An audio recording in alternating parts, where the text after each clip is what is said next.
Hello, everyone, and welcome to the stream. Tonight, we have Jack, we have Ace, and we have Tom. We might have Brian joining us a little later, but I'm going to let you guys introduce yourselves, starting with Jack, going to Tom.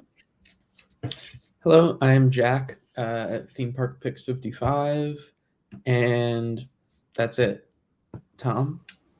Howdy, I'm Tom. You can follow me on Instagram at Tom's_tracks99, where I am actually posting again. So there's actually new stuff to look at. How you doing, guys? Ace, aka Mr. Ka. That's Ace Ka on Facebook.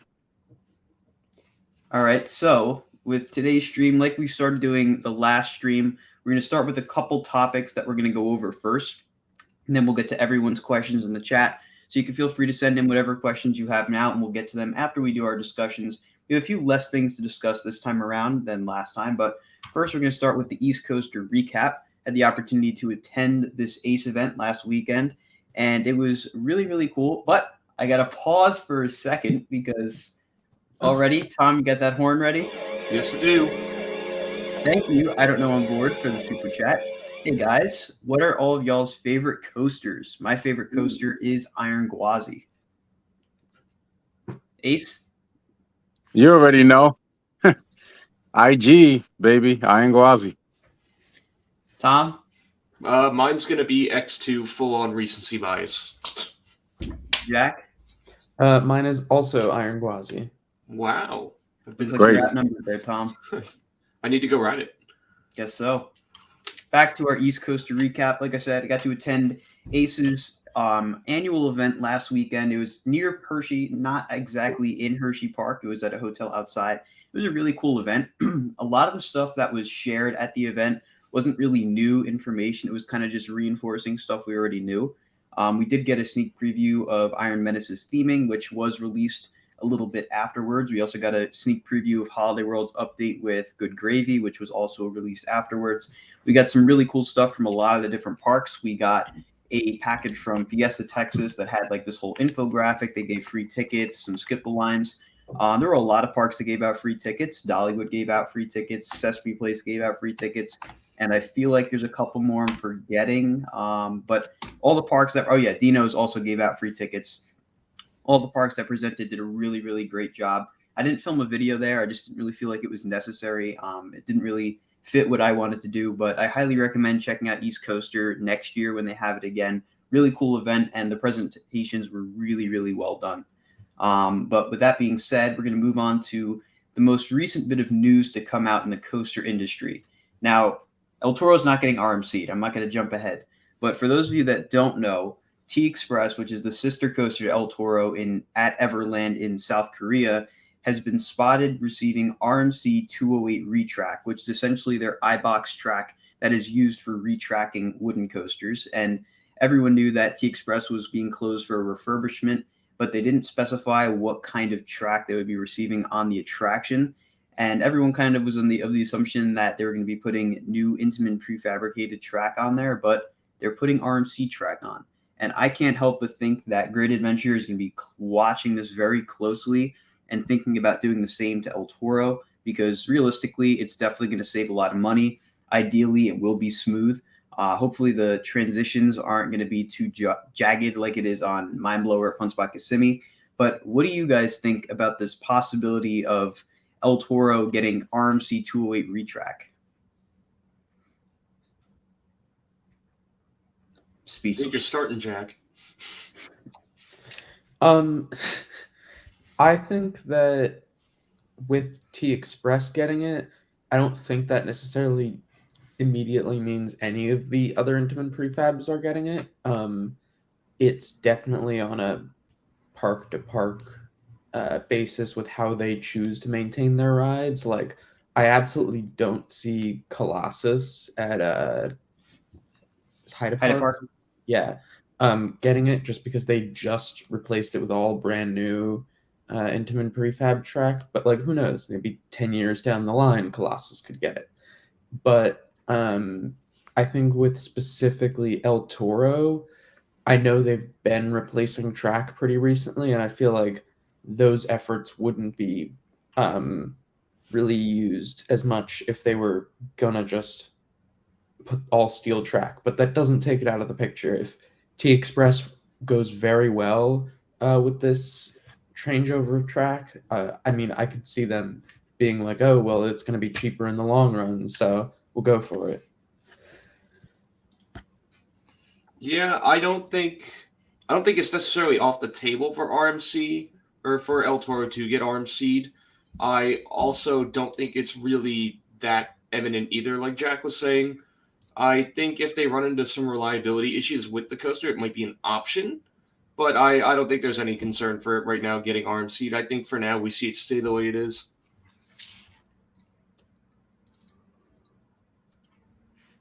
Ace. Well, if 2023 is an indication of the future, we should be in good shape. We've all had the discussion that El Toro was pretty much neglected since its inception in 2006. And I don't see it getting RMC'd. And it's been getting a lot of love. What is it? TLC. So, Yeah. however, God forbid an incident happens and there's some tragedy with El Toro, then if it's last ditch effort to revive it and keep it alive, then of course. But I don't see it. Before I proceed, do we like this background or should I just abandon it? I'm Yeah. not sure how I feel about it. Leave it. Like It's I'm nice. floating. It It's really nice. kind of looks like a ghost. It's the mapping isn't exactly great. No, but it's not as accurate as I'd like it to be. I It think looks I'm like gonna turn it off. really early 2000s CG. Oh wow. Oh, okay. Yeah, it was cool. Well, that graphic you saw in the background there is a teaser for a video that's going to be coming very soon, probably this week. It's already finished, but stay tuned for that. Next up, though, before we get into all of your questions, Great Adventure opening day expectations. Now, this very well could wind up being the last stream before Great Adventure opening day. I have a feeling I'll probably wind up doing like a pregame stream or something like that before the park opens for the season. But I want to know what you guys are thinking about Great Adventure opening day. I'm assuming we're all going. Am I right in saying that? I might go, I might not. Ace, you're going to be there, I'll be right? there. Of course. So, In 27 days, absolutely. what do you guys anticipate seeing on opening day? Do you think Flash's track or supports will be up? Do you think there's going to be ride closures? What do you guys think? We'll start with Ace. Well, you just hit the nail on the head with Flash. Definitely the footers will be in, and maybe a few supports. That'll be a bonus. Now, as for the park being open, I'm hoping that El Toro and Ka, obviously, because they closed down on November 17th, 2023. I can see Nitro and everything else in Movie Town opening up probably later in March. So yeah, I can see parts of the park being open. Medusa, Ka, Toro, Runaway Train, all the rides that weren't open during Holiday in the Park. So I could see that. Well, if you do get Devil and Nitro open, that'd be a bonus. Yeah, I'm just itching to get back there. It's been a while without coasters, so I'm definitely in the mood to get back to that. I'm not really looking for anything in particular to be open. I'm just happy to go. But it'll be interesting to see what's available around the Movie Town area with Flash construction. We'll see what's available. It'll also just be cool to get up to the construction site up close. That'll be really cool. So I'm just looking forward to going back. I'm just happy to be there. Jack? I'd agree. I'm just gonna be happy, especially to see hopefully ride Toro, Ka, Mine Train, Medusa. Yeah. I'm I don't see there any way I could be disappointed in getting back. Oh, and now one more thing. Go ahead. I was going to allude to, I forgot. It's my fault. The boardwalk may be closed because of the parachute demo. So that's one of the things. I'd agree with that. I think overall, if you guys are planning to attend opening day, look at it more as a soft opening. I definitely do not think everything will be open. Like I've said in my opening day expectations video, this is pretty unprecedented. They haven't opened this early ever in my knowledge. So I would definitely expect the boardwalk in Metropolis to be closed for sure. Boardwalk, because we don't know what the situation is with parachutes. As far as I know, they're supposed to be demoed before opening day, which leaves them less than a month. So I'm not really sure what the progress is on that right now, but we'll find out soon. And Metropolis, of course, specifically past the Metro Narrows Bridge. So I'd imagine Wonder Woman should be open, but everything past that, so Justice League, Cyborg, all that, I would say will definitely not be open just because of Flash construction. I could see that area remaining closed for a while until majority of Flash is put up. just because there's a lot of that area that needs to be used, especially around Cyborg. In addition to that, I wouldn't be surprised if some of the Holiday in the Park attractions aren't quite ready. We're also going to be watching New Jersey's permitted list of rides to operate in 2024, because that will definitely give us a pretty clear sign of what to expect on opening day. If you guys remember back in 2022, we were watching that site very closely to see if Toro would be open. And I think like the day before opening day, it appeared that it was cleared for operation. So they really went down to the wire. So they're going to have to get all the rides inspected by the state and cleared earlier than usual, which could also be a challenge. So even if a ride is in an area that would normally be open, it may not be cleared right away. So definitely expect food and drink stuff to also be limited. I did see that Jeff Siebert, I'm actually going to pull it up now because this is something I should probably mention with you guys. I didn't make a video on it, but he shared what the new stickers look like for those of you that have the metal tumblers like us. They're not what I expected them to be. I figured that they were going to be like a QR scanner. I didn't really think they would be this, but you can see here, this is what the metal tumbler looks like, of course. And this is the sticker. It's literally just a sticker that says 2024 on it. So I'm kind of surprised. I figured they would put a scanner on it. Maybe it'll be different at Great Adventure, but just something to note, you're going to have to get either that sticker put on your metal tumbler, or you're going to have to get the new 2024 cup. So just something to be aware of there. And I did add a bonus category here before we start with the questions, and that is Savannah Sunset's pricing. So if you guys saw one of my later videos, Savannah Sunset reservations are now open and the prices are now available. And in my opinion, it's pretty steep. It's a lot more expensive than I think a lot of people are willing to pay. The prices, they're not even comparable to something like Animal Kingdom Lodge at Disney. They're more expensive than that. So I'm curious how you guys feel about the way Savannah Sunset is currently priced. Well, I think something to look at specifically is the recently opened and closed Galactic Star Cruiser at Walt Disney World, because if you put it together, I forget exactly how much it was, but it was like a minimum. It was like you could buy it in only like 2 or 3 nights maybe, and it was like $2,000 a night, I think. And or someone correct me if I'm wrong about the prices, but it's like more than half of Galactic Star Cruiser's price for a family glamping suite. Now Galactic Star Cruiser also included admission into like Disney World with the tickets. But I don't know. I think how much it is quite a lot more money than I would expect to staying at Great Adventure.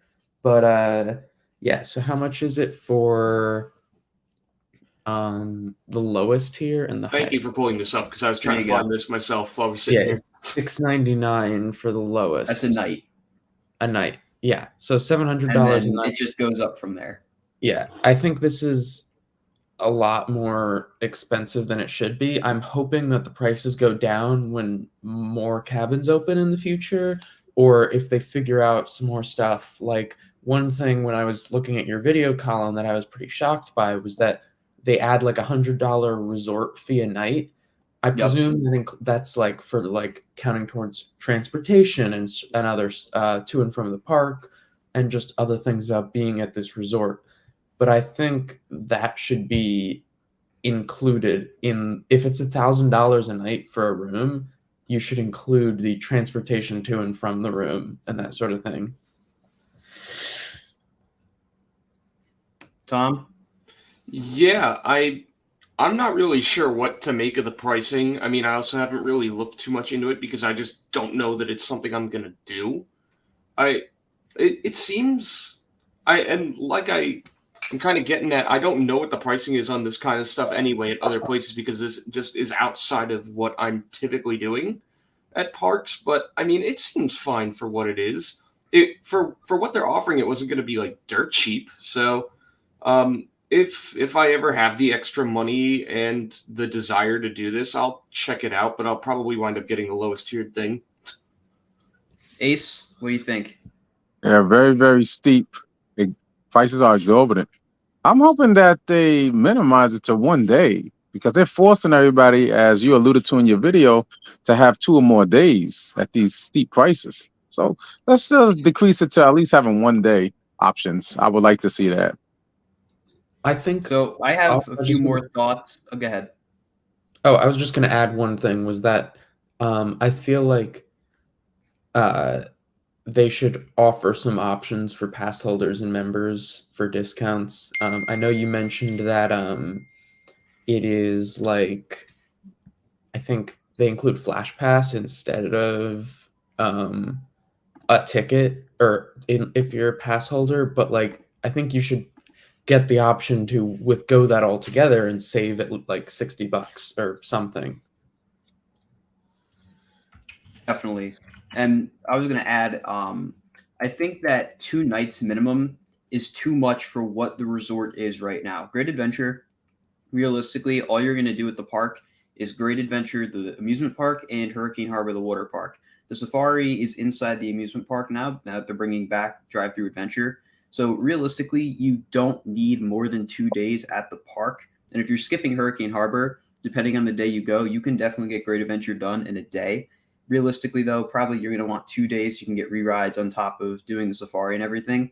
But I think they should keep it at a 1 night minimum stay for now, and they should definitely drop the prices. I think these prices are more of a test to see what people are willing to pay for. We're still pretty far away from when these dates are for when the resort's going to open. So I think they're going to use this as a test to see what people are willing to pay for these rooms and then drop them slowly but surely.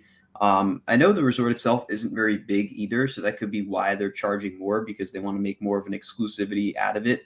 But I'm definitely curious to see what happens as time goes on with Savannah Sunset. I definitely don't think these prices are going to stick, and I'd imagine there's going to be some kind of deals or something with pass holders. But then again, pass holders really aren't the type of crowd to stay overnight at the park, because presumably they don't really live that far anyways.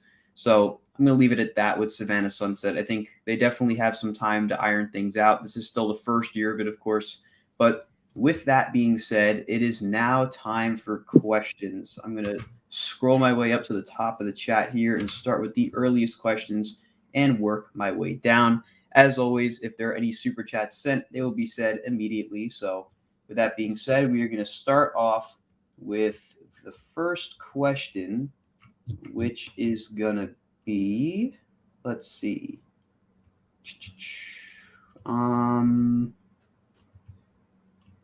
It's all conversation. Let's see.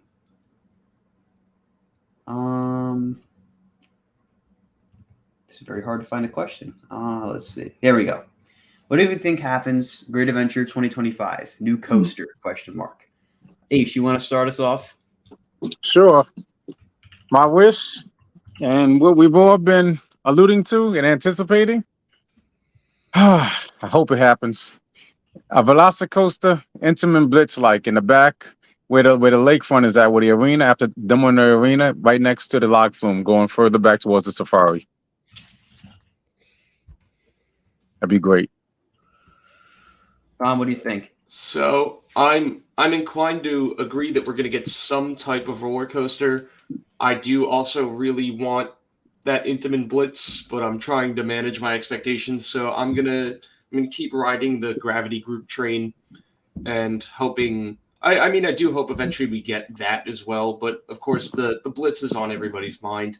I'll also say that I think you're going to see more food festivals, because that's just what's going on in the industry. Like, so many parks are doing food festivals now.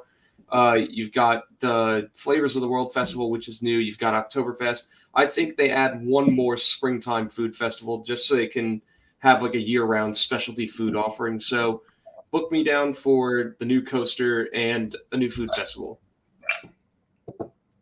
Jack? I think in terms of new coaster, I definitely like to see a launch coaster of some sort that's different than King Ka. That's really it. I think that for 2025, and I go into detail on this a little more in an upcoming video, we're definitely going to see a new coaster. We're definitely going to see a multi-launch coaster. As for who it's going to be by, the stats, where exactly it's going to be, That we really don't know for sure yet. As the year goes on, we're definitely going to find out more information about that. I think the best spot for it still is in the arena plot. There's just so much space back there. They could really do something special. But like I've said, Flash was never fully intended for Great Adventure. They were able to kind of get it from a park that was originally going to get it and then decided not to. So they got it fairly cheap and fairly last minute. So because of that, Flash was never originally in the plans for the park. And this coaster was always meant to be the big 50th anniversary coaster. So they're definitely going big for this. As for how big, we really don't know. We could even see something faster than King Ka. I mean, the sky is the limit. But I am excited to see what they wind up doing for 2025. But I think we should get through 2024 first and then see what happens next year. Moving on, let's see. Why would they make a 2025 coaster? They need a break. Just like I said before, Flash was a last-minute addition that was not intended to be the major thing for Great Adventures 50th. The 2025 bigger coaster was meant to be it. Hold on, give a super chat. Hang on there. There it is, another super chat. Thank you, Jewish Singers, for the super chat. Which area do you think Great Adventure works on next? They need a coaster around Medusa. They need more rides near Ka, Toro, and Zumajaro. Redo Nitro, Skull Mountain, Boardwalk. Well, it sounds like you just listed the whole park. The whole park. I think in terms of areas that could use work, I think the boardwalk is definitely near the top, along with Seaport. The boardwalk is kind of just a mishmash right now. It hasn't really received any major investments since Green Lantern. And I think now that they're going to be getting rid of parachutes, I don't really see Twister being long for the world either. And I could definitely see our go-karts get a similar treatment as what Magic Mountain and Fiesta got with their electric go-karts. They converted them from gas to electric, or they just tear them out. Although I'd imagine they'll probably go the electric route here at Great Adventure. I think the boardwalk could definitely do with a retheme. I've always called for Superman and Green Lantern getting rethemed away from DC superheroes. And I think they should bring back that Air Force kind of theme and maybe even bring back the right stuff. I think that'd be pretty cool too. But I doubt they'd use up the space that's used for Fright Fest. And then with Seaport, I think that whole back area desperately needs some extra theming to make it fit in more with the Pine Barrens. You already have Jersey Devil, and that whole little area there is nice. But outside of that, closer to Nitro, I definitely think it could use some help. I think Congo Rapids should get rethemed back to Roaring Rapids or something that's similar to Pine Barrens. So overall, I definitely think that they should work on those two areas. What do you guys think? Well, I concur with you. I do miss the Mach 1 adventure. Since we don't have that anymore, why don't we just pay homage to the Mach 1 adventure by renaming the Green Lantern? Because you can't have, it really belongs in Movie Town. So obviously it's too far away from the Batman and all that. So we named Superman, the Green Lantern, something with Mach 1 theming. So I concur with that. That area does need TLC more than obviously where Toro and Cotton Zoo and even back there where Nitro's at. So yeah, that they need to hit that area because that area is pretty much low when it comes to theming. So they really need it. Tom?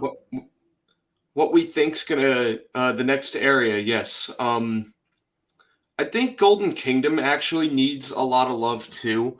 I remember back when the area first came to be, it just had this sense of grandeur about it, and it's a land that you feel like you are in the land that inspired the theme. Like it was just so immersive, and I really think we need some TLC back there to get it back up to that level of immersion. Really, I think a flat ride package would work really well back in there. You have a lot of old space that was Bugs Bunny Land back in the day. And I think you could fit like a really nice flat package, maybe another coaster too. That might even be a good spot for like a family wooden coaster. I definitely don't think a launch coaster goes back near King Ka because at least in my mind, I would want to space it out. But that just seems like too good an area to not invest in. So I would look to there in the next few years. Oh, I didn't realize that we also had that part too. Now, as Tom alluded to, they could, if you was going to go extremely big in 25, you could use that Toro Land for a giga if that does happen to wrap that around where Medusa is. And I did allude to earlier that you have the Blitz, so it would be nice to have perhaps for the future to have both of them, the Blitz behind there where the lock flume's at and have the Giga. That would be an ultimate collection. Really like blow everything away, especially with the new Six Flags Great Adventure Resort name that we have. And as for Nitro, get it repainted.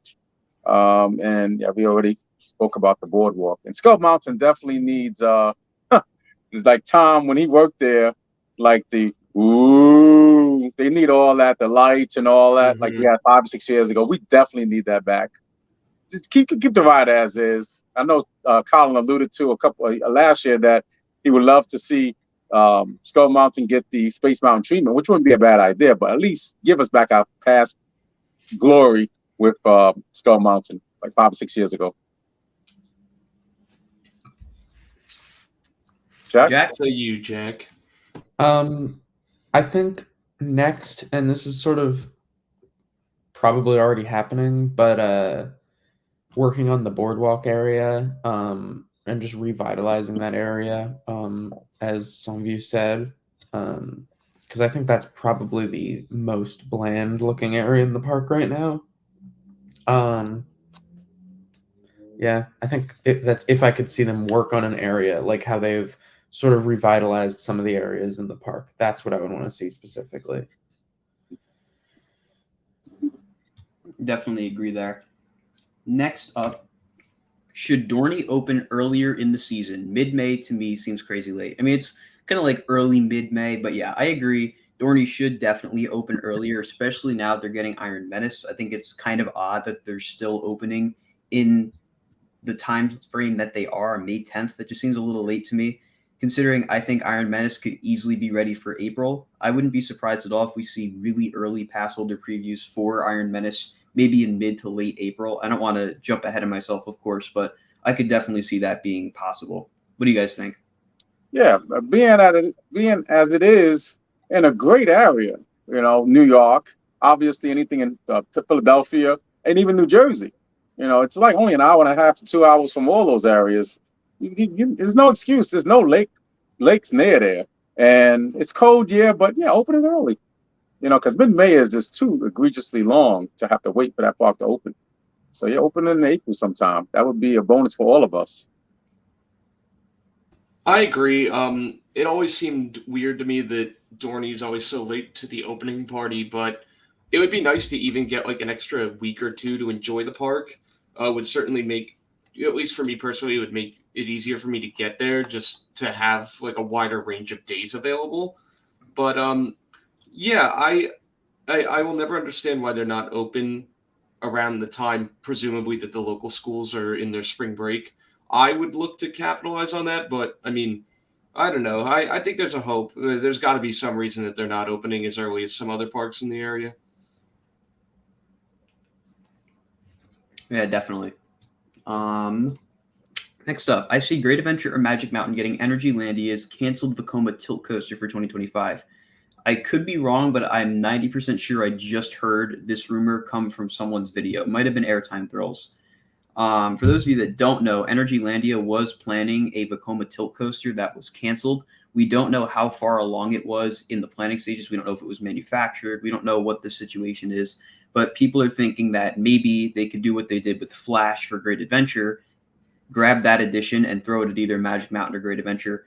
Personally, I'm going to cross out Magic Mountain because they're already working on a coaster, and I highly doubt that they would be working this early for a 2025 coaster for something that they just were able to grab. It seems like this has been in the plans for a while. And as for Great Adventure, I don't really see that happening again. And like I said, we don't know how far along that tilt was in development, so I'm going to lean towards that not happening. Next up, remove the entire boardwalk and add more parking spaces. I mean, boardwalk's not my favorite area, but I'd rather it be there than not be there.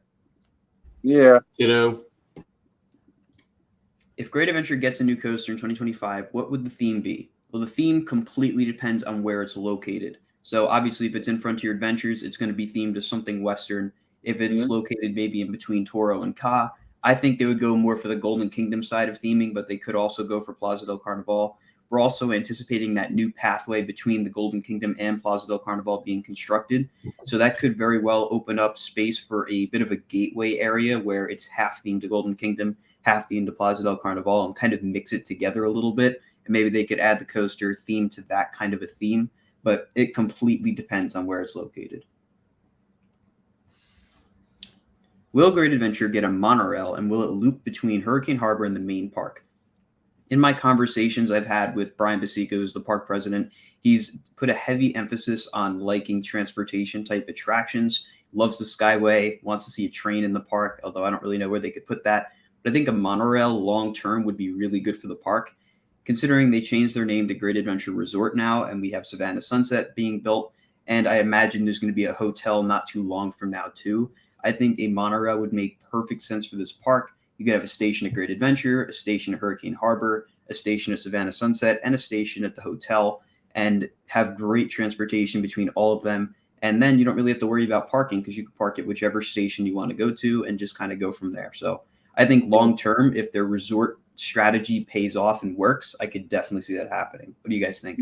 Yeah. Well, we all know, and it's illustriously known that the great park president, Brian Basica, has the universal expertise. So you can definitely apply that. Of course, Disney does that too with the monorail. I concur with that. And I don't see nothing happening to the Sky Ride. It's just too much of a nice historical emblem that we, one of the original rides in '74 when the park first opened.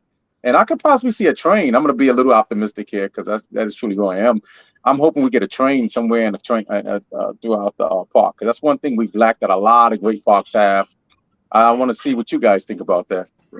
I would also love to see a train come back. I know the original question was monorail. Yeah. I think a monorail would be great. The question is, do you take the Hershey approach and just look to have a monorail, have it be a ride in the park, or do you make it like a functional monorail that will get you to the park, to the parking lot, to Hurricane Harbor? Nice.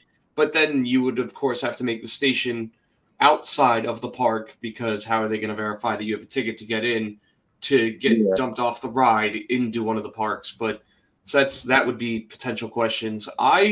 If they got a monorail, I would kind of like to see it be Hershey style where you get on it as if it were a ride.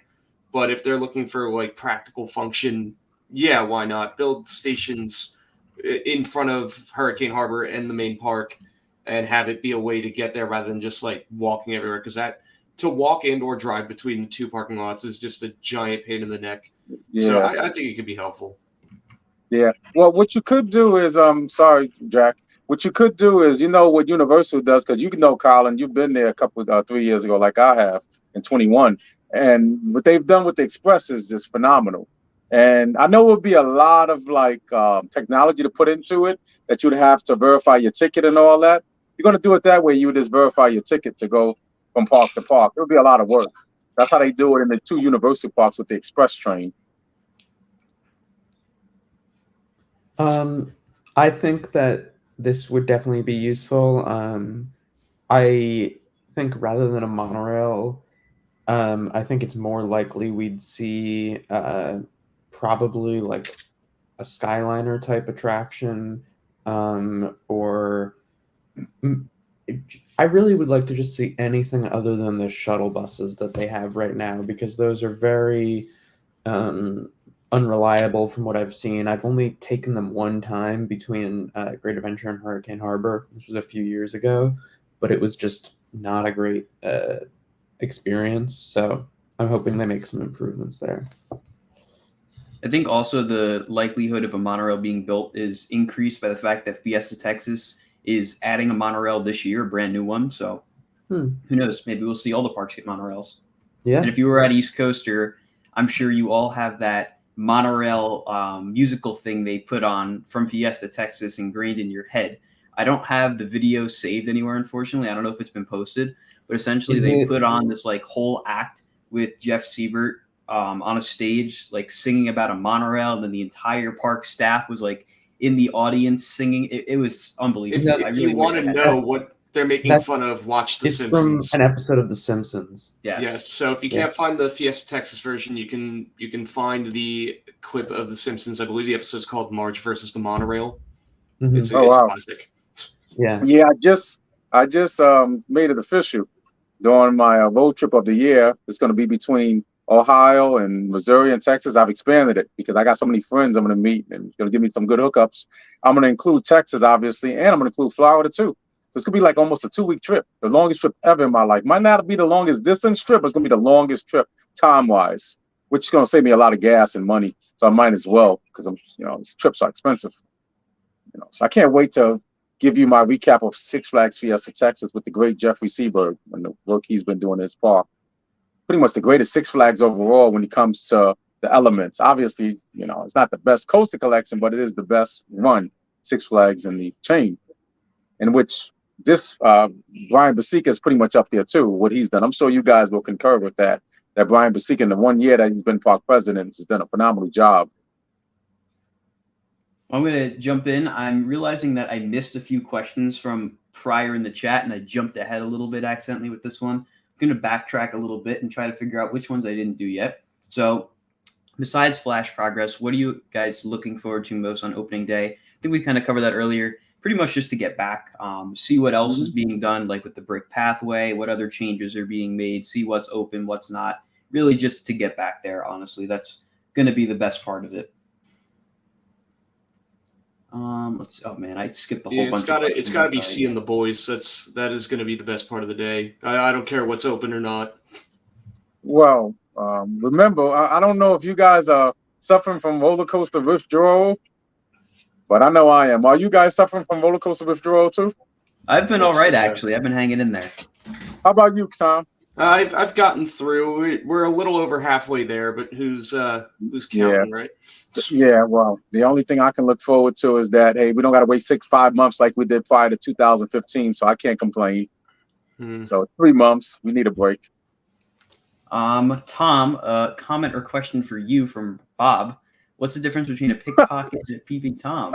I don't know. I do know the difference. I know a pickpocket snatches watches, so it's we'll move on. If Great Adventure can't get Barnstormer open for multiple years, what will happen for Flash? Barnstormer has just had a series of unfortunate events that has led to it not being open yet. I don't think that'll happen for Flash. Hopefully. I don't want to jinx anything yet. Is Six Flags doing pins again? They are. They actually, Made to Thrill is a brand that they're working with, and they actually just released a new lineup of pins that look phenomenal. I'm hearing an echo for some reason. But they look really great. They have the Rainbow Great Adventure logo. They have an El Toro one, a Nitro one. They're doing it for a bunch of different parks across the chain. So I'm curious if those will be there on opening day, because I'll definitely be grabbing those. I'll be buying all of those. Absolutely. Yeah. I especially liked the original Rainbow logo pin. I thought that one was really well made, and it honestly looks better than some of the other parks like logo pins that they posted with that same post. I do like Magic Mountain's classic logo a lot, though. That one is really that's a good one too. I might have to order that off the web store. I'm praying that they have a 50th anniversary with the balloon and tiger pin. I think they will. That'd be exquisite. That'd be awesome. When do you all think Green Lantern will get removed? I'm going to say, honestly, by the end of the decade. Wow. I'm trying to think, because I did see this question pop up and it got me thinking, what is the average lifespan of a stand-up coaster? Like, whether it be like at the end of its lifespan because it was removed and scrapped or converted to like a floorless or whatever. Like, what's the average time on that, and like how far are we in comparison with Green Lantern's life? I mean, Firebird at Six Flags America is still kicking, and that was the first B&M coaster, but it's also not super extreme. Green Lantern was relocated like that one, but it's much bigger, much more extreme. I mean, definitely like, aged. Not even that it gets like removed. Like, how long did it take for How long did it take for Apocalypse to become Firebird? How long until they converted Patriot? Apocalypse was added to America in 2011 and was converted in 2019. So, I mean, we're right in that pocket. I mean, there's not a whole lot of instances, so it's not like there's any sort of pattern. It's kind of random. It is random. Yeah. I'm trying to put a pattern on it, but it's just not working. I can see it by the end of the decade getting removed. But if you're gonna remove it, you best for sure better have a great replacement, which will be a pipeline screen, a larger version of the one in Orlando. Then, if you're gonna do that, because that would be a great addition for our parks. That coaster pops, no doubt about it, with the airtime. It's the best stand-up ever because it's brand new. Definitely. Yeah, by the end of the decade, definitely it'll be removed. have some replacement. Question for Tom: did you attend the Devils Stadium Series game yesterday? Yes, I did, and it was a life-altering experience. Like in all honesty, it's probably the most fun I've ever had at a game. It rivals some of the best playoff games I've ever been at. Just the atmosphere of sitting in the stadium with 80,000 other people watching hockey. You could barely see anything, but I mean, it was still cool. Eventually, because the jersey's on back order, but I have a patch to throw on the shoulder because it doesn't come with it for some reason. I got me a puck. That's somewhere. I think it's over there. And the only Stadium Series thing I have is the shirt that Colin conveniently caught at a game like a month and a half ago. And then I have a beanie to go with it. But yes, if you can ever get to an outdoor NHL event, anybody, go do it. It's an experience and a half. Do you think Toro will be open for opening day? I think it probably will. I hope so. Yep. Definitely. Because remember, yep. If the boardwalk is closed, will Ka be open? Yes. Well, Yeah. You can access it from Wild Walkway, or I had to guess they're probably going to block the boardwalk off where they had it blocked off in November, which is pretty much right at the Golden Kingdom entrance, right before Twister's entrance. Yeah, one of the things I was thinking about was, let's just say that the Dream Street pathway is not complete by opening day. I think it probably will be, but if it wasn't, there's the only way to get to Toro would be via what's it called, the Wild Walkway, because they would That's close true. up. Yeah, so I think it kind of has to be done. Yeah, that's very true. Let's see. Next question is where are we? Here we go. What new for 2024 coaster will be a surprise hit, and which one will be the biggest disappointment? Ace, you want to start? That's a good question. 2024, we got Top Thrill 2. We have, you know what? I can see the one in over Georgia, whatever the name that is. Georgia Surfer. Surfer. Yeah, that could be a hit with that hot Georgia state over Georgia. I could see that. And then a flop, I hope not. Maybe Top Thrill 2 can be like overrated. Let's see what happens. Who knows? Could be a disappointment. Anything's possible if they have any maintenance difficulties. Let's see what happens. I'm going to go with two unconventional-ish answers. Or no, because half of my answer is the same as Ace. So not unconventional answer, but unconventional reasoning behind the answers. So I say the surprise hit is going to be Good Gravy at Holiday World, simply just because of how ridiculously it's themed. I love it. I love the reveal trailer. I thought it was like the greatest thing ever. So I think people are really going to buy into just like the absurdity of the theme. I think it's fantastic. So I think for that reason alone, yes, the ride itself won't be anything too earth-shattering, but for the theme and level of detail they're putting into it, I think that's how you take something like that to the next level. So I think that'll be a huge hit with people. And I will say Top Thrill 2 will be the biggest disappointment, and I put air quotes around that because I don't think it'll be bad. I think it'll be good. But I think there will be a large chunk of people in the community who really build it up. And then when it won't meet those very high expectations, that's where you'll hear about it being like a quote unquote disappointment. So I still think it's going to be a very good ride, but I think people are going to get bogged down by really high expectations. But nonetheless, I will still be trying to get there to ride it because it looks like fun. Jack? I think 2024 surprise hit will probably be one of like the European coasters like Hyperia, just because it's like a lot less talked about. Like it's going to be the next Terran at Phantasialand or something that people were like, oh, well, like they didn't really hear too much about it, but they know it's going to be great. And then it opens and it's like the greatest thing in the world. But in terms of biggest disappointments, honestly, agree. It probably will be Top Thrill 2 because we've all experienced Dragster. Or have we all experienced Dragster? Except All Tom. except I have Tom, I think. not. Well, Definitely. Tom, I am a mere peasant.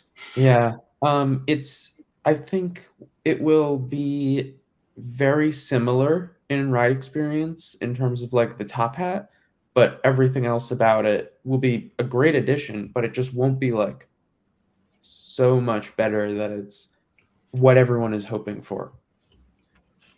But I think it's Yeah. going to be a great ride overall. Like, there's not going to be anything bad about it. I agree. Top Thrill 2 probably will be the biggest disappointment. Again, not that it's going to be a bad ride, but compared to Yeah. what Dragster was, that launch is going to feel so underwhelming, especially if Yeah. it takes the entire duration of that launch track to get up to 74 miles an hour for the initial launch. That's pathetic, honestly. That is a really weak launch acceleration. So I'm kind of hoping it accelerates pretty quick to 74 and then holds you there for a little while. I'm hoping they even boost that first launch speed so you get a little higher up on that rollback element. As for the biggest surprise hit, you guys may not understand why I'm saying this, but I'm going to say Flash. And the reason I'm saying that is because, sure, all of us Great Adventure people are super excited for it, but the people who don't really live around here and aren't like going crazy over Great Adventure getting a new coaster this year, they're not really seeing it as this big new addition. Some people even think it's slower than Iron Menace, which I personally think Flash will be better than Iron Menace. I think Flash is going to surprise a lot of people if it runs the way Cloud Shuttle does. I think it's going to have some really good airtime moments, some great hang time moments, some good positive Gs. So that's my pick for the surprise hit of 2024. There's literally only one other Flash, and it's on the other side of the world. So, like, It's a completely new points on experience for all of uniqueness us. for sure. Yeah, of course. Like, that'll be great. Let's see. I think I'm getting to where we started the questions accidentally. Yeah. All right, so now I got to scroll past all of these. While you're looking for that, though, shout out at East Coaster. I spent so much money on park merch that I definitely didn't need, but and that shirt, you might as well show them that shirt. oh yes, so and James actually bought one of these too. We got a nice little Batman and Robin, what I presume is an employee polo. So now it's in the collection. I have the other shirt here too. I actually have like all the stuff I bought just in case we needed some time filling. But here is a shirt for Coaster's. What was the name of this event? Oh, here it is. Coaster Celebration 1999. The year in which I was born. So Wow. here's the back's where the fun stuff is. So like they list off all the coasters, and you Wow. will note you probably can't see it on Medusa. here. But they're actually trying to tell you that Stuntman's Free Fall is a roller coaster. So have that debate in the comments if you want, but I personally don't think it's a coaster. But either way, I wrote it, so that was pretty cool. Yeah. So moving on, I do have a lot of merch I also bought at that event. I don't have it on me. So I am thinking maybe in the future to do a video showcasing the theme park merch I have because it's all just sitting in a room. So I might as well show it off. If you guys are interested in that, let me know down in the chat there. But next question here. Oh, you got your Shockwave hat. Oh, no, yeah, just like flashing it. Would you recommend the coasters for certain age groups or just as long as people meet the height restrictions? I definitely think there are coasters out there that have a fairly low height requirement that I think kids of a certain age should not ride because it will probably scare them. El Toro, for instance, 48-inch height requirement. You could be really young and get on that. I've seen 5-year-olds get on it that are really tall. I don't think that's a ride for 5-year-olds. That will scare them beyond belief. I definitely think you should wait until you're a little older and have ridden some other coasters that bring you up to that. So I think it's less about recommending a certain coaster to a certain age group. I think it's more about building kids up to that big coaster that's going to really scare them so that they're not shocked by how intense it is. It worked to your advantage, Colin, because you really fell in love with coasters because of that ride. I know you were scared the first time you got on it as a little kid, and then now you love it more than ever. Yeah, very true. Yeah, I concur. Yeah. Do you think they'll ever put Harbor and Great Adventure to the same ticket? No. And the reason I say that is because they're not attached. If they were attached, then definitely. Even if they build a monorail or some kind of transportation system between Great Adventure and Hurricane Harbor, I still don't think it'll happen. I think they're going to try to build the park into a resort. And much like Universal, you can't just buy one ticket, one single day ticket, and get into Universal and Islands, you have to get a park hopper ticket. So I think they would do the same exact thing for Great Adventure. We're already seeing them introduce a park hopper ticket with Savannah Sunset. So, Yep. Let's see. Do you think the park will have any pass holder exclusive events? I would say no, but we've seen Jeff Siebert at Fiesta Texas do pass holder exclusive events. So that kind of makes me think that they might start doing them across the chain if they were successful there. But I think they're going to focus more on events that can appeal to the entire clientele of the park as opposed to just stuff for the pass holders. Because there's a large pass holder base at the park, but at the end of the day, they're making their money from the daily ticket holders. Well, back in the 2000s, I can really remember vividly that they used to have coaster nights for Cobb. I did a couple of them because it was hard to get to them, but I got to a few of them. So that would be nice to have that back. Does anyone else remember how they would have those late night coaster nights? And when you used to get the coupon booklet, it would have like a little ticket. I forget exactly remember the that. terms of it, but it had like the list of all the coasters that would be on the back. Yep. That was awesome. I miss those days. I miss the coupon book. That was always fun. I always enjoyed looking through those. We'd always use the funnel cake one. And then the funny thing is, as soon as you process your season pass in the old where the Superman's at now, on where they had the Conjuring, yes, that's that. They used to literally give us a book and all to bring a friend for free and all that. I miss those days. Yeah, I remember that. The old days when you processed your season pass in the 2000s. Yeah, those are great days. Moving on, let's see. Should Great Adventure reuse the Tower of Parachutes for a drop tower or observation tower? Well, they're not gonna, because as far as I know, they are demoing it. But I do think, if anything, they should have done an observation tower, kind of like what Knott's has, and also what CGA has. I'm not sure if CGA's was originally a parachute tower, but I'm pretty sure Knott's was a parachute tower originally. From what I understand, though, the structure of Great Adventure specifically isn't really equipped to handle the additional weight that would come with an observation tower. But I think an observation tower, especially in that area of the park, would be great because it's pretty central. So you'd get a great view of the entire park, especially because they rotate around. Plus, you'd see all the woods of the Pine Barrens, too. So I think that would have been really cool. Potentially, they still could add one in the future, but that's not a hugely marketable addition. I wonder if I'd be able to see my house from there. Hershey Park has a good one. That would be nice. That would be a nice addition. The Kisses Tower is a good spot, too. That's a great one, yeah. The park is probably going to add the 2025 coaster by the old theater. Then they fix up Ka area, repaint new rides. Then in 2028, that's a big jump, they do a new coaster in Jersey Devils area with the fix of Nitro. Boardwalk 2032. I don't see them adding a new coaster in Jersey Devils area unless they decide to get rid of Congo, which I don't think will happen for a while. I definitely think the 2025 coaster has a pretty good shot at being put where the Northern Star Arena is. Nitro, I don't really think it needs much work. I just think it needs a repaint and some extra theming. What do you guys think about this this long list of stuff here? I mean, there's some good ideas in there. Yeah. I think if a new coaster is coming to the Jersey Devil area, you could sacrifice Congo Rapids for it, but until they have another water ride, I don't think they're going to do that because it already pulls great throughput numbers anyway, and the crowds flock to the water rides, and when you only have two, you can't afford to get rid of one. But remember back in the heyday, they had so many water rides, and I wish they'd go back to that. But if you're going to do a coaster near Jersey Devil, I think you could put like a small family coaster somewhere in there. I think like a mid-tier coaster could work. You'd probably have to get creative with where it goes layout-wise, but it could happen. I think a GCI would actually work good right there. I didn't want to keep harping. I didn't want to keep harping on like the family wooden coaster thing because I know I've been on that soapbox. But in that area, yeah, that would be great. Even like a mid-tier version, not as large as a Mystic Timbers, but that area screams for Mystic Timbers. Excuse me. You know, whatever way they can do it, if the stringent New Jersey lets them do it, that would be nice back there. And like Tom alluded to, there were a lot of water rides. There's 2 water rides that are obviously that were sacrificed 20 years ago. So yeah. And fix up and repaint. Yeah, they need to do all that. That's fix up and paint car. I mean, we paint car and we paint the new rides. And in 2028, that'd be nice to have another new coaster. like 2025 new coaster in the old theater. We already spoke about that. And yeah, the boardwalk. No, not 2032. That should be done within the next couple of years. I agree. That needs that needs some TLC. I mean, yeah, I think,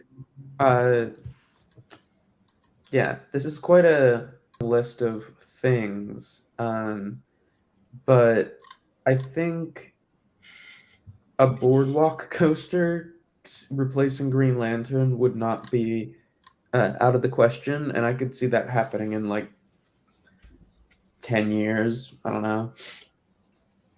Boardwalk's also not a bad spot for a wooden coaster either.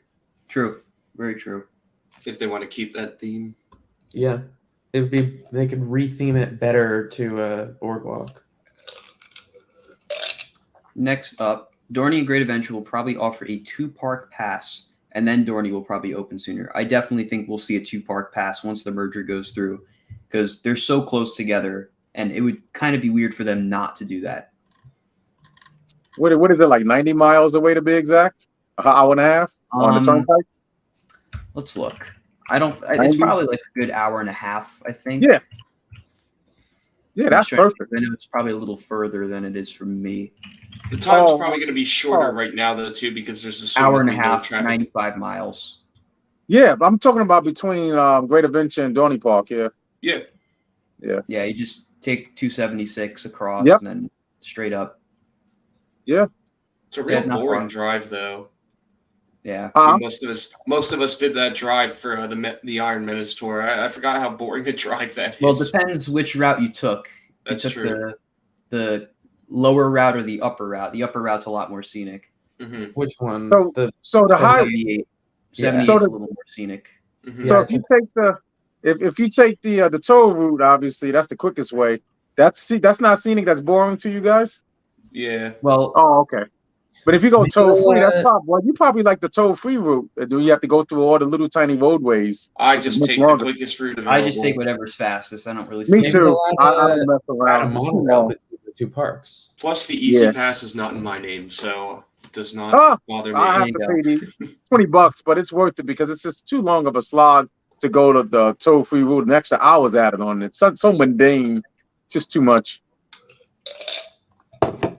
Moving on, let's see. Where do you think Iron Menace will rank in your Dorney Park rankings? So I've put thought into this, but I can't really put a pin on it. So I'm going to go from best to worst, right? So Steel Force and Talon are always fighting for the #1 spot, in my opinion. Then there's Possessed. Then there's Hydra, Thunderhawk. Yeah. So it'll definitely be better than Thunderhawk. Probably better than Hydra. I think where it's going to struggle is with Possessed. I happen to really like Possessed. Yeah. Let's just say it's better than Possessed. That would put it at #3 in the park. So are you forgetting the Wild Mouse? Oh, well, Wild Mouse. Don't worry about that. Ace, you looked like you were pretty eager to answer. Well, that's easy. I would have to say it's going to fight with Talon. If it doesn't end up being #1, it's going to be at least #2 because it looks sick.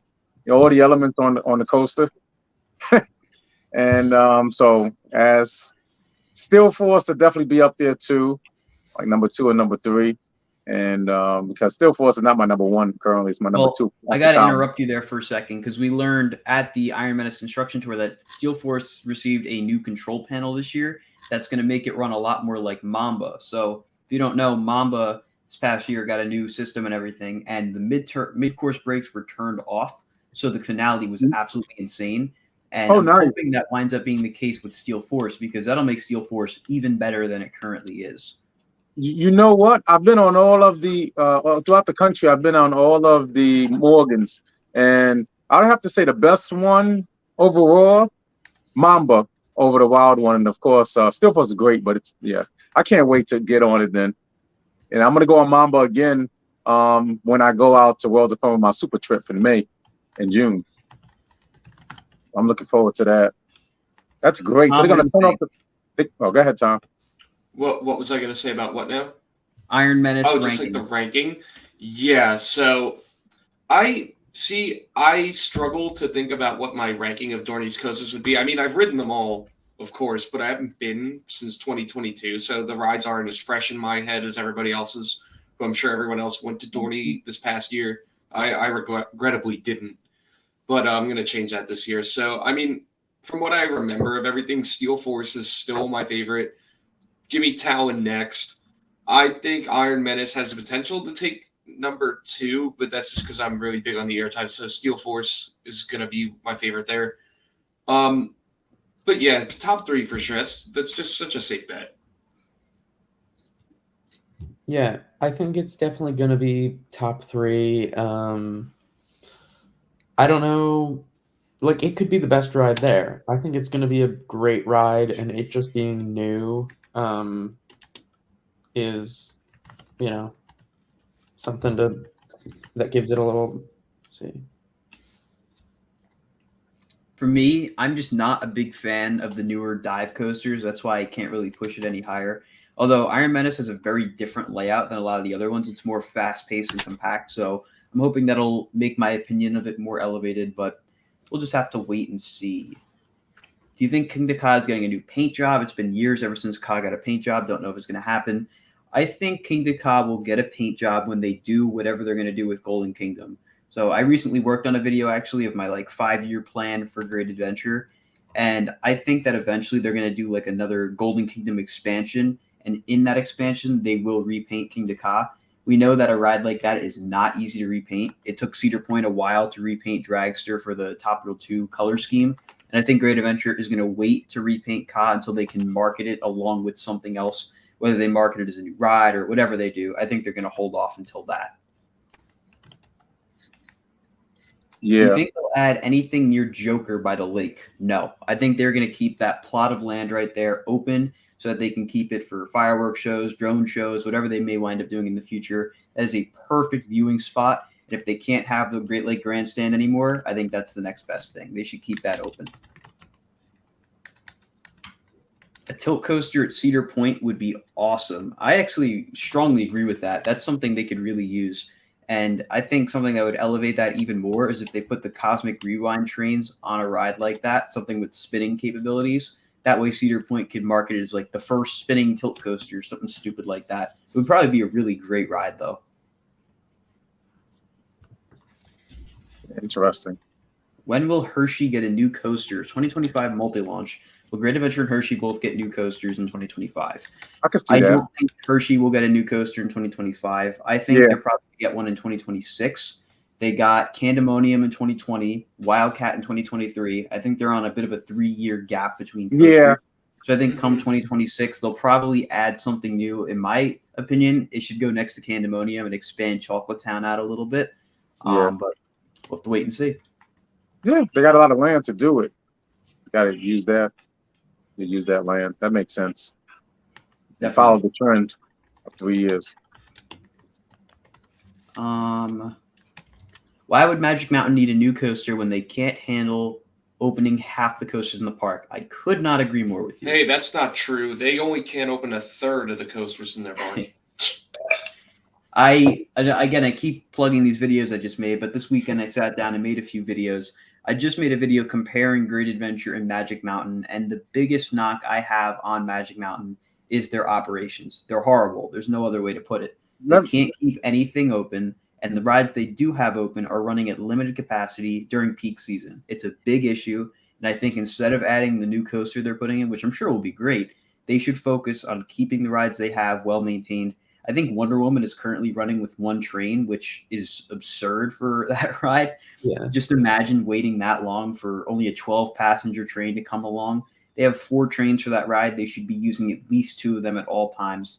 They should probably look at their maintenance schedule and try to organize it around when their rides need to be worked on. You look at a park like Busch Gardens Tampa, really any of the Florida parks, they have it nailed down. They're never running on low capacity, anything lower than 1 or 2 trains. And when they are on one train, it's only one ride at a time. So I think Magic Mountain really needs to get it together and work on their operations big time. I think they could even relocate some of Magic Mountain's coasters to other parks in the chain. No, not big ones, not they're huge ones, but just some of the smaller parks. I don't know, let's just say Actually, no, I can't really think of a good one. You know to what? be- Magic Flyer to Six Flags America. Yeah, I Maybe mean, we'll be allowed to ride it there. They Yeah, literally Yeah. relocate And you know what's crazy? one of the 4 kiddie coasters, but maybe like I don't know, Scream. Put that at some other park. You know what is egregious? Because you guys just went there last year. Why is it that Magic Flyer has the most? Because you're a big guy too, Tom. It's so more comfortable to ride it. I could see us fit in there perfectly, right? We can't ride, but the other ones you could barely fit in it. Remember? Unbelievable. We Magic could fit. Flyer is a much older attraction, Ace, and I'm pretty sure it couldn't accommodate the weight of any riders larger Oh, than okay. a child size. You got a point. You got a point. Now, as for a very important question about Magic Mountain, I can't say it's the pandemic that really they haven't recovered from, because I went there right after the pandemic, 2021, every year, 21, 22, 23. Now, with Magic Mountain's management, have they gotten a new park president, or we got to wait to the merger? I think they do have a new park president. So I'm not that's 100% good. sure. That's going to help us then, because I can't believe that I have my worst visit too, and I'm not saying it because you guys had a bad time, but yeah, I only got on X2 once after going there for 2 days, and that's a rarity, you know. And the one train operation totally sucked, and they need to get it together. It's one of my favorite parks of all time. And I'm saying this because I'm just being 100% real on it. So hopefully they get it together for 24, and you guys can have your pretty much your revenge trip. Let's just say redemption trip. There we go. In the future, when y'all go back out there, I do want to go back, but it shouldn't take me. It shouldn't take me 45 minutes to ride X2 twice at the beginning of the day. No. But look at this. Look at the silver lining. You know, that's the big one. We got the merger going through by the second quarter, by mid-June, right? Then let's say you go in 25, 26, it would already been merged. So you got a better opportunity for everything to be open this time, as opposed to it'll be like 2 or 3 years removed from your terrible visit. So Ace, I got to jump in. We're getting people commenting in the chat that we're taking too long in this question. Okay. So I'm going to move on to the next one here. Magic Mountain Arena demo, Great Adventure Arena demo. What are the odds they're both getting the same new edition? So, if we're looking at Great Adventure, right? Great Adventure, we're all assuming is getting a multi-launch coaster. Magic Mountain, where that is in the park, the Good Time Theater, or whatever it was called, is not far away from Full Throttle, which is a multi-launch coaster. I personally don't really see them putting another multi-launch coaster right next to the existing multi-launch coaster. Personally, I think this is going to be a Vekoma, although I'm not really in the loop with the whole Magic Mountain rumor mill right now. But I do think a Vekoma lift hill coaster, or maybe even a tilt coaster, would work great there. It has the mountain to work with, and it just has a really good presence in the park in that area. It is kind of weird, though, how it's like right at the entrance of Bugs Bunny World. It's kind of almost in Bugs Bunny World, so I'm not sure how they'll work around that. Maybe we'll see the first adult-sized Looney Tunes coaster. That could be cool. Let's see. The next comment or question is, with Over Georgia having upcoming competition with Fun Spot, what should the park's next coaster after Georgia Surfer be? I don't really care what it is. I just think it desperately needs to be something with good capacity.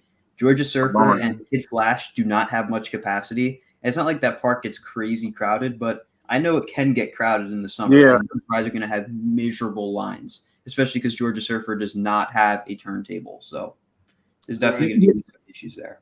You know what? I can attest to that. I've been going to the park for over 10 years. The park does get crowded throughout the year, because look at where it's at, Atlanta, one of the largest cities in the country.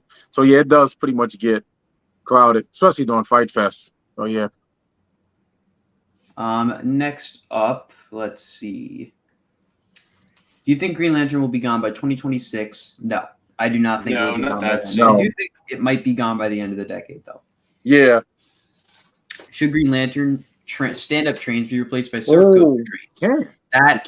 It wouldn't work, Chris, because Green Lantern's layout was not designed with those trains in mind. Those trains are more meant for a layout that's less focused on inversions and positive Gs and more on less strong positive Gs and more negative Gs. So I think, honestly, it would just be more painful because of the way that your seat bounces up and down. So I think the best bet with Green Lantern is just to put sit-down trains on it. Yeah, just too much. Yeah, new trains would be great. Great Adventure versus Hershey. Hershey. I'm sorry, but it's Hershey. There's not much. There's not. They're much almost too different at this point. They're too different to compare. Hold up. You saying when you took Hershey, you mean as we go in regards to the lineup, meaning the Everything. overall The lineup? whole park. Everything. Oh yeah. Great Adventure has a ways to go. Hershey Park is immaculate and exquisite. Absolutely. I think Great Adventure, calling itself a Absolutely. resort, is taking steps to go in that direction. But for now, it just like Hershey has gotten to a point where it's truly a destination now, and like Sure. it's got the full package. So it's almost in its own category, so to speak. So for now, like yeah, Hershey's got the edge. And what I like about Hershey is that it's set up so that you can do a day trip there or you can do a week-long vacation there. You can pretty much approach that park and that area however you'd like and not really have a less experience than if you were to do it the other way. Yeah. you have a excuse me. The uniquity of the park is that you have the zoo, you have the chocolate world, you have the chocolatier, restaurants, you're right, hotels, you have everything there. Coasters, they have, it's just the whole 10 yards. You can't go wrong with Hershey. And it's just going to be more, it's just going to expand even more because that park gets at least probably 4 million people a year. It's definitely a destination. Definitely. Next up, what do you think of Skyrush's rumored new restraints? So I personally don't have a big issue with Skyrush's restraints. Sure, you have to ride a little defensively, but I've never really had an issue with them. But I think overall it's a good move as long as it doesn't make the trains less heavy. So if they do end up being less heavy, they're going to travel slower through the layout. And it already travels a little slow through that layout. And if it goes any slower, I don't think that would be good. So I'm hoping these new restraints just add to the ride experience and make it better, more comfortable. And hopefully it adds to the longevity of the ride too. Well, as long as it's Velocicoaster new generation Intamin restraints, I'd be happy with them. Because those are excellent restraints on That's Pantheon what and they're gonna Velocicoaster be. and Katatas. Let's just hope that's the case. Yeah, definitely. Let's see. What's up, Brian? Hope you're doing well. What is the worst RMC? That we've been on, or in general? I'd say that you've been on. Yeah, that's what I'd take it to mean. I'd probably. I gotta look at the list. Yeah, you know what? Joker or no, New Texas Giant. It's New Texas Giant. Okay, mine's definitely gonna be Discovery Kingdom Joker. Well, I'm gonna tell you. Well, mine's definitely has to be Wonder Woman at Fiesta Texas. No, I'm joking. The Joker. It's the weakest one at DKA Discovery Kingdom. Having not ridden the Joker at Six Flags Discovery Kingdom, I would have to say Jersey Devil is probably my least favorite RMC. Joker, I think, gets a little too much hate. It's not necessarily like the strongest, but it has It's a really not a unique bad layout. ride. Conversions It's are just great. it's the weakest strong ride. True. I do think I would take that over Twisted Cyclone personally. Really? Yeah, you know Maybe- what? Twisted maybe Cyclone. Maybe not. I don't know, because I wasn't that slower on my RMC rankings too of the ones I've ridden. I do have Cyclone over Joker now that I'm looking Oh, at it. absolutely. Cyclone's one of my better ones. I like those inversions. It's an excellent. Twisted Cyclone, not those- Wicked Cyclone. Yeah, excuse me. Twisted Cyclone's good too. Wicked Cyclone's definitely up there. Yeah. It's falling now more than ever. By the way, that's the good news about that. The last 2 years. All right, next up. Nice to hear Ace's trip comes all the way down to Florida. Hope to catch you at BGT. Yeah, absolutely. Let's see. If you were to rip out and retheme an area, which would it be? I'd remove the boardwalk and make that area Metropolis. Boardwalk at a New Jersey park is never good when the state is known for boardwalks. That's very true. I've always thought something really cool that they could do, and I know this will not happen, but just for thematic reasons, build a tunnel under the main entrance from Metropolis to the boardwalk. That way the whole area can be Metropolis. I know it's a little ridiculous. Yeah, no, but for thematic reasons. My It would OCD satisfy me. my OCD despises that Superman is not in Metropolis, but that would be cool. I don't know if I'd really rip out any current land, but I definitely would try to make them a little more cohesive. I think Seaport and Boardwalk need it the most. Yeah. Yeah, I don't like the idea of a tunnel because Yeah. it reminds me of the wretched entrance of Kennywood. Kennywood. I'm not a fan of that tunnel thing. It's just Yeah, Kennywood is pretty It's just a venture interesting. park. I hate the area. Oh, I'm like, oh. See, it has some good rides in it, but I'm like, just don't I like that. I despise the area. Mm. It's so depressing and gloomy. Oh, yeah. Quite a bit of work. It's hard to say when you rip out. You just got to improve on whatever we have. Don't rip anything out. That's how I feel about that. Definitely. Moving on. Do you think they will add a spike to King Ka like they did the Top Thrill 2? Hell I don't no. think it will happen in the near future, but it depends on Top Thrill 2's success. If that winds up being successful and Great Adventure gets sick of the exuberant maintenance costs of King Ka, then eventually, yeah, something similar to it will probably happen. What do you think of Epic Universe? Will it destroy Disney? Yes. I think Epic Universe is essentially Universal bringing a machine gun to the battle for the Orlando parks. Disney has been underprepared for a while now. Ever since Universal added the Wizarding World, they've been way too slow to respond. You look at their addition strategy, the first thing that was meant to really compete with the Wizarding World didn't open until 2017, that being Pandora. And none of the additions they've added have had the same impact that the Wizarding World had. Pandora, Toy Story Land, Galaxy's Edge, none of them compare to Pandora. I mean, not Pandora, Wizarding World. So Universal just keeps pumping out new additions. I mean, you look at Velocicoaster and Hagrid's probably being the best that they've done other than Wizarding World. Really immersive, very successful attractions. And now you have Epic Universe, which is just littered with rides like that. You have the entirety of Celestial Park with Starfall Racers. You have the new Ministry of Magic area, the Nintendo World, Dark Universe, and the How to Train Your Dragon area. That park is just a recipe for success, and there's plenty of room for expansion in that park too. I think all they really need to do now is just improve Universal Studios Florida, and they have the best resort in Florida by far. Yeah, that is the quintessential analogy. I'll tell you that much. The last 10 years, it's just the truth. 10 years ago, you could finish off like in 2009, 2010, or 2011, you could finish off Universal Studios within one day. It was like boring. Disney had everything. Now, oh, forget about it. With Epic Universe, it's annihilating Disney. Disney they haven't had no comebacks, and I don't know what they're going to do in the future. It's just so difficult because you look at all the rides. Look at Hagrid's, $300 million they put in. I'm like, and look at the Velocicoaster, $100 million. So yeah, this is no coming back for Disney. Yeah, it's definitely the destination of Florida when it comes to the number one Universal. Epic Universe is going to be sick. It's going to be unbelievable. I concur.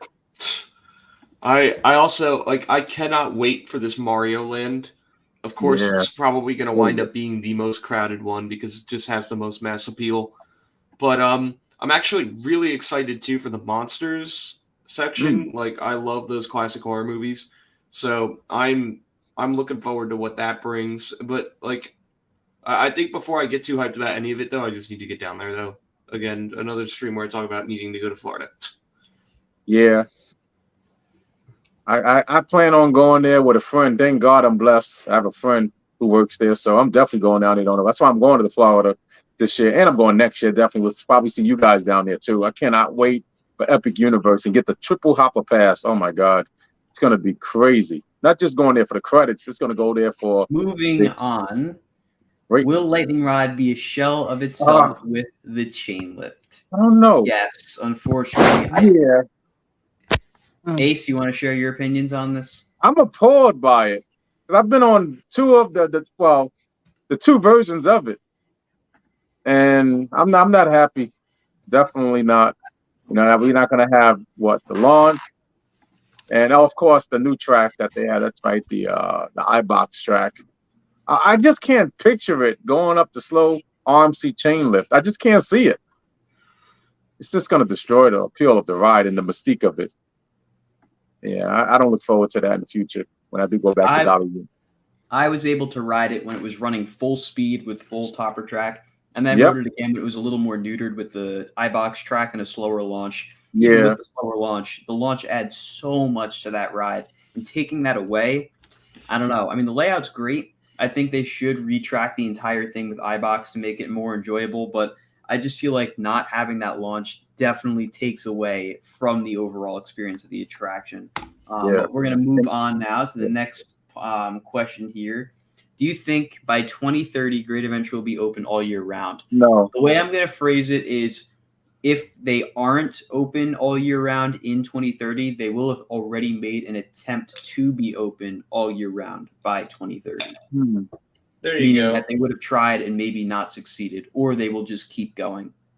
I think eventually, though, they will try to go year round, especially with this new resort approach they're doing. If As far they as I want to know, make it a Savannah resort, Sunset is supposed to stay open year round. You can book for February of 2025. So what else are you going to do in February 2025 at Savannah Sunset other than go to Great Adventure? That's the way I see it. or they make it like Hershey, where yes, it's like Hershey Park. There's aspects of it that are open year round. So like that's Savannah Sunset right there. But I wonder if they Yeah. try to do like a chocolatier kind of thing, or like a Chocolate Town thing, where there's a segment of the park property that is just year round accessible. Maybe it's a gift shop. Maybe it's like a top tier restaurant. Like it's interesting, especially if you go back in Great Adventure history, like on the website. There's all these like talks of attempts to bring a sit down full service restaurant to the park that just never materialized.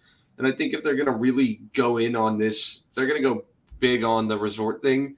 That's a component that I think they're going to finally put into like it'll finally materialize. I think it's a perfect opportunity. So I would say that would be a really good step to getting year round operation. That was the original plan from the great Warner Leroy, so the founder of Great Adventure. So yeah, it's coming to fruition. Definitely. Next up, let's see. Fun fact, Falcon's Flight is set to be done by October of this year, but the whole park isn't going to be ready until 2026. I haven't heard that, but personally, I could see the park opening in 2025. They're really far along with all the coasters. Of course, they still have the whole park to build, but I guess we'll have to wait and see. Let's see. What realistic improvement would you make to any roller coaster? For one, I would improve Medusa's theming. I think those orange painted over cutouts from Bizarro need to either be taken out or replaced by something else. I think the station never should have been painted that color scheme. From what I understand, it wasn't supposed to be painted that color scheme. It was supposed to be more of like a brown, like a Western look. And then they wound up just making it look like Nickelodeon. I think that could definitely be improved on. Other than that, Jersey Devil should definitely get an on-ride photo. All the locker requiring rides desperately need double-sided lockers in the queue. I don't think there's anything else I can think of. Wow. Unless you guys have ideas. Other than the two indoor rides. Oh wait, are we specifically talking Great Adventure? We kind of went that way. I think so, yeah. I think it's not unrealistic to bring back the theming elements of our two indoor rides. Like I at least on the surface level, it doesn't look like it'd be something that's too intense to like take on unless they've really let it go that bad. But it appears that that's the easiest thing to do, and it'll definitely get people to be happy about those rides. I think it'll drum up good publicity if they do it. Like that's my number one. Yeah, I think at Great Adventure, if they could make an improvement to any coaster, I think personally, I'd love to see Ka get lap bars, trains with lap bars, but I think before that would happen, it would get a full refurb like Top Thrill 2. They're not going to just replace the trains with new Intamin trains. I don't really see them doing that and keeping the same unreliable launch mechanism.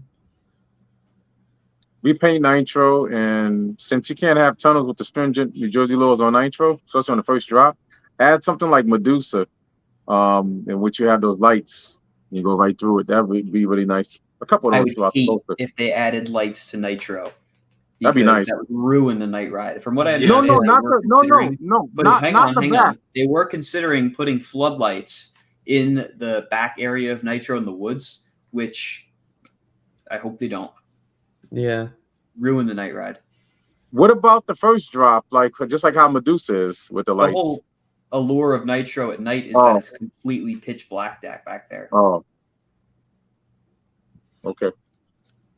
Any news on the Thrillathon 2024? They're not going to release any news about that until later in the year, but as far as I know, it's still scheduled to return for 2024.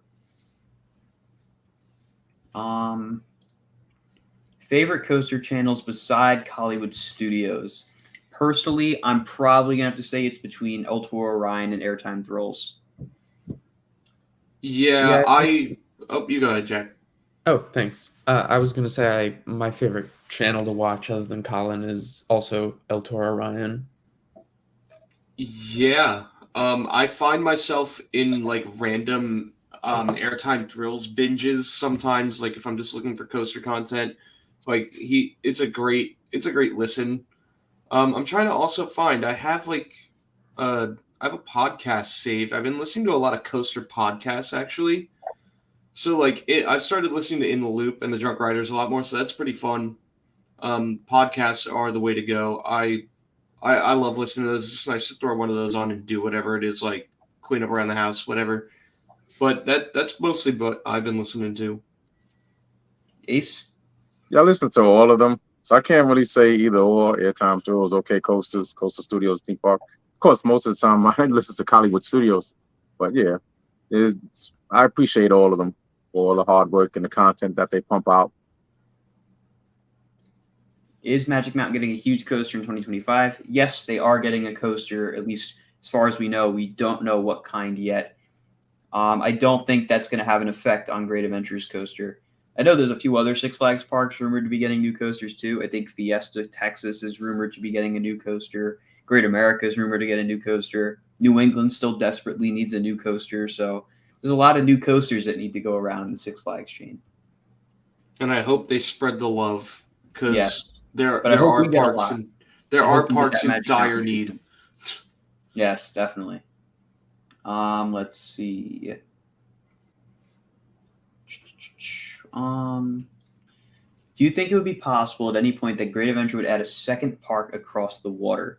So it's funny, when we first rode that hayride they had during Fright Fest, we were all thinking about that because when you go back in the Swit Lake property, there's a ton of land back there. Yep. But the problem is that a lot of that is like wetlands and swamp that they really can't build on. I do think down the line, I'm talking like 20 years down the line, could a second gate be put at Great Adventure if it's not like houses or something by then? Sure. I mean, why not? Sky's the limit, really. I think a second gate at Great Adventure would be huge. I could really only see that though if they're acquired by like Universal or something and they're trying to make like a big experience up here. Otherwise, I think they're probably just going to stay with Great Adventure and Hurricane Harbor. What do you think the teaser is that Hershey Park posted a few days ago? Probably Skyrush's new restraints. Yeah. They were heavily alluding to that at East Coaster as well, the representatives from Hershey. So I wouldn't be surprised if that's what it winds up being. You'll just have to stay tuned. Exactly. Stay tuned. That was the slogan of East Coaster, really. It was. There might even be T-shirts. Still low. With the merger, do you think it's the end of clones at the parks? No, definitely Still not. low. They will always add clones when necessary, Now, when they can. Cedar Fair parks are It going to be does save getting Jersey Devil coaster clones and stuff. Everyone gets RMC Raptors. Of course. Some Six Flags parks are operating currently without a park president. Are they waiting until after the merger? I think a lot of them, like, they've kind of spread the what, like, they'll have one park president for a couple of different parks that kind of oversees all of them. I think really it just comes down to budget. It really just depends on the way you want to look at it, though. What do you guys think? Are we going to see more park presidents come in after the merger, or is this just going to be the way it is? I think they'll honestly consolidate post-merger. And like, Great Adventure, I could see end up overseeing something like Dorney, because it would save on their overhead in terms of management. But I don't know. I don't see them getting more park presidents because most of the Cedar Fair parks, they have a different title, I believe. Like, Colin, what's the title that Cedar Fair parks use for their leaders? Just like general manager? I think it's a general manager. Yeah. Let's see. Will they go all out with the big wheel lighting package? I'd say probably. Yes. I hope so. I wonder if we I hope see they- the 6-car sections come back too, because back in my days of operating it, you had 6 cars per section. I So hope it's I like- know for the last little bit, it's been running 5. I hope it's like Hershey Park. That'd be great. Yeah, Hershey's is really nice. Same with It's Wildwood. great. of Oh yeah, course. Hershey's great. Let's see. What Six Flags parks will have drone shows this year? I'm going to say at least Fiesta Texas and Great Adventure. I'd be surprised if Great Adventure didn't have one for the 50th anniversary. Fun fact: the price tag on most of those drone shows, $15,000, I believe. Don't quote me Not on bad. that, but it's not cheap. Well, compared to what you'd spend on fireworks. True. Yeah, and Kings Dominion had a nice. Excuse me, Kings Island had a nice one for their 50th a couple of years ago. Yes, that was really that was nice. really That was a Hopefully nice because show. We had to That watch was that from our beautiful. hotel because Oh, I was. people Oh, at man. Kings Island decided to fight each other at the entrance, so we decided to leave instead of watching the show. I would have risked my life for that drone show though. Was But that at the least night it's that we on. were there? At least it's on YouTube. That was the night we were That there. was when yeah. we were there. Yeah, I think I remember me and Sammy were in line for the Beast at night, and we saw the fireworks from there. Yeah. Toro and the other coasters still getting double-sided lockers. As far as I know right now, they're not, but we're at this point, it's been so much back and forth. We're going to have to wait and see until the park's opening day at this point. They desperately need them, though. I will say that. That should be pretty high on the priority list. I wouldn't be surprised if Flash got it when it opened, if any, just because I think Flash has it built into the blueprints Yeah. of the ride, so it probably will open with them. Magic Mountain needs to give Scream to Over Georgia. Over Georgia doesn't really have a place to put Scream, though, so yeah. I don't know how that would go unless they made the parking lot smaller. Besides a Woody or Hypercoaster, what do Fiesta Texas need? Like flats, themed areas, or dark rides to be in the big 3? I just feel like honestly, they don't have enough property to put themselves in the same tier as Magic Mountain, Great Adventure, Great America. They'll never be as big as those parks, and that's not to say that Fiesta Texas isn't as good, but they need more coasters. They need to fill out the coaster lineup a little more, and that would be done with a Hypercoaster or Wood Coaster. But in terms of like flats, themed areas, I don't really think there's anything else they need. They've already done it really well. Like I said, they only have so much room to work with, and I think with what they have, they've done a great job. The only thing they really need to modify a little bit is probably the boardwalk area where Pandemonium is. That's the only area that feels a little out of place at that park. It's not on the same level as the rest of the park, but we'll have to wait and see what happens there. Will you be doing another Salim Basul interview? You should do a professional documentary, high-quality, 45-minute sit-down interview with him. Well, I can tell you that on the last interview we did, he specifically said he wanted to keep the interview under 10 minutes because he knows, just like all of us, that people's attention spans are incredibly short nowadays. You got to stay very fast-paced and quick. He did say, though, that we'd be doing another one this year, so we have to wait and see what happens there, especially now that he's no longer CEO, that there's been some shakeups. I'd love to do an interview with Salim and Richard Zimmerman, who's going to be the new CEO of the company, but we'll wait and see what the year entails. I think it'd be cool, like, maybe it's not a 45-minute interview, but maybe that's a piece of, like, a larger, long-form documentary. That might not be a bad idea, Colin. Good idea, Tom. Good idea. What is your favorite type of inversions? Any inversion that gives me airtime. So stuff that comes to mind is going to be Velocicoaster's dive loop in Immelman, as well as the Mosasaurus roll. Most zero-G stalls that send you out of your seat. Jersey Devil's first dive loop maneuver thing, and the same thing for Wonder Woman and Railblazer. Any inversion that sends me flying out of my seat. I really like two specific ones is the loop on Medusa and like that first loop on Medusa at Discovery Kingdom. That was really good. And oh shoot, what was the other one? I have to think about it. Have you been to Carowin? The Carowin Yeah. one. What the heck? JoJo roll on Copperhead. Copperhead Strike. Oh, that's a good one too. That, That wasn't the one I was thinking of, Yeah. but Yeah, that one, and also both Medusa's loop. I love that hang time. Those are my favorites. Anything with hang Good time. zero-G roll is always great too. Yeah, I think zero G roll is just like so perfect always. Like I can't think of a ride with a bad one. Oh, you know what it was for me? The stall on Pantheon. I love that. Yeah, that's a great stall. B&M versus Intamin Giga. So I've been on 4 total Gigas. I've been on i305 and Millennium, which are both Intamins. And I've been on Orion and Fury, which are both B&Ms. I think i305 is the best of the bunch, but I think i305 and Fury are neck and neck. And then from there, I would probably take Orion over Millie. I'm just not really a big fan of Millennium Force.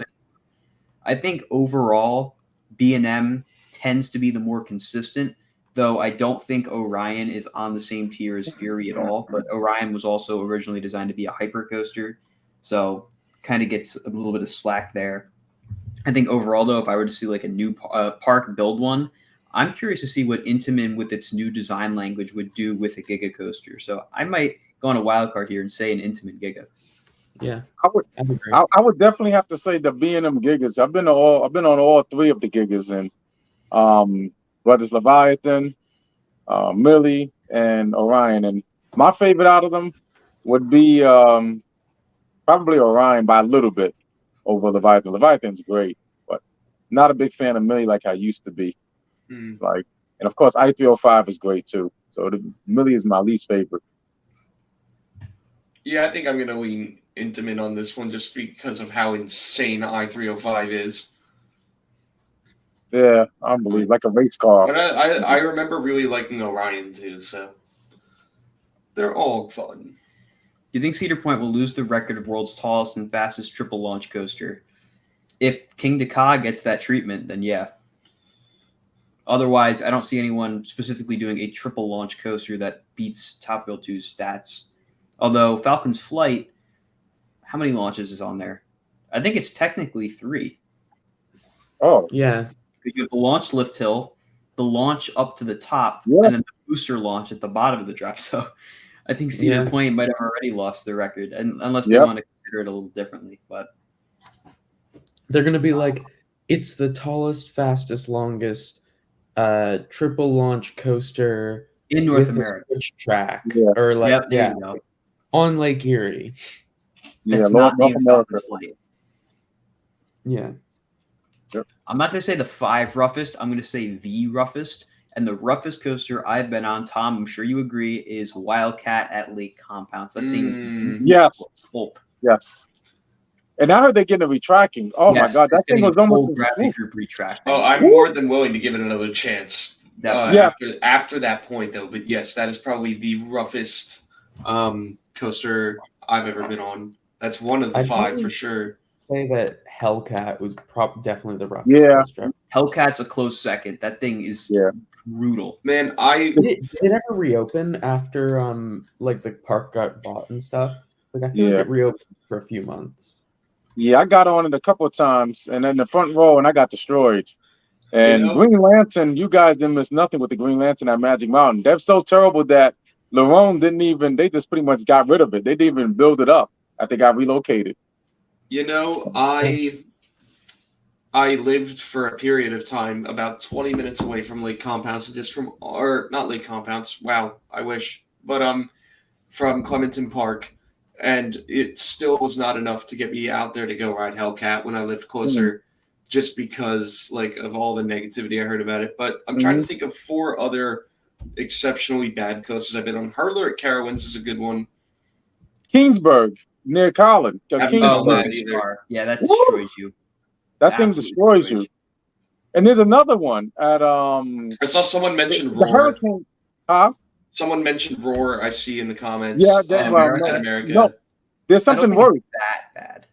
At the Fun Spot Parks, the Hurricane Coaster right at Fun Spot Atlanta is pretty rough.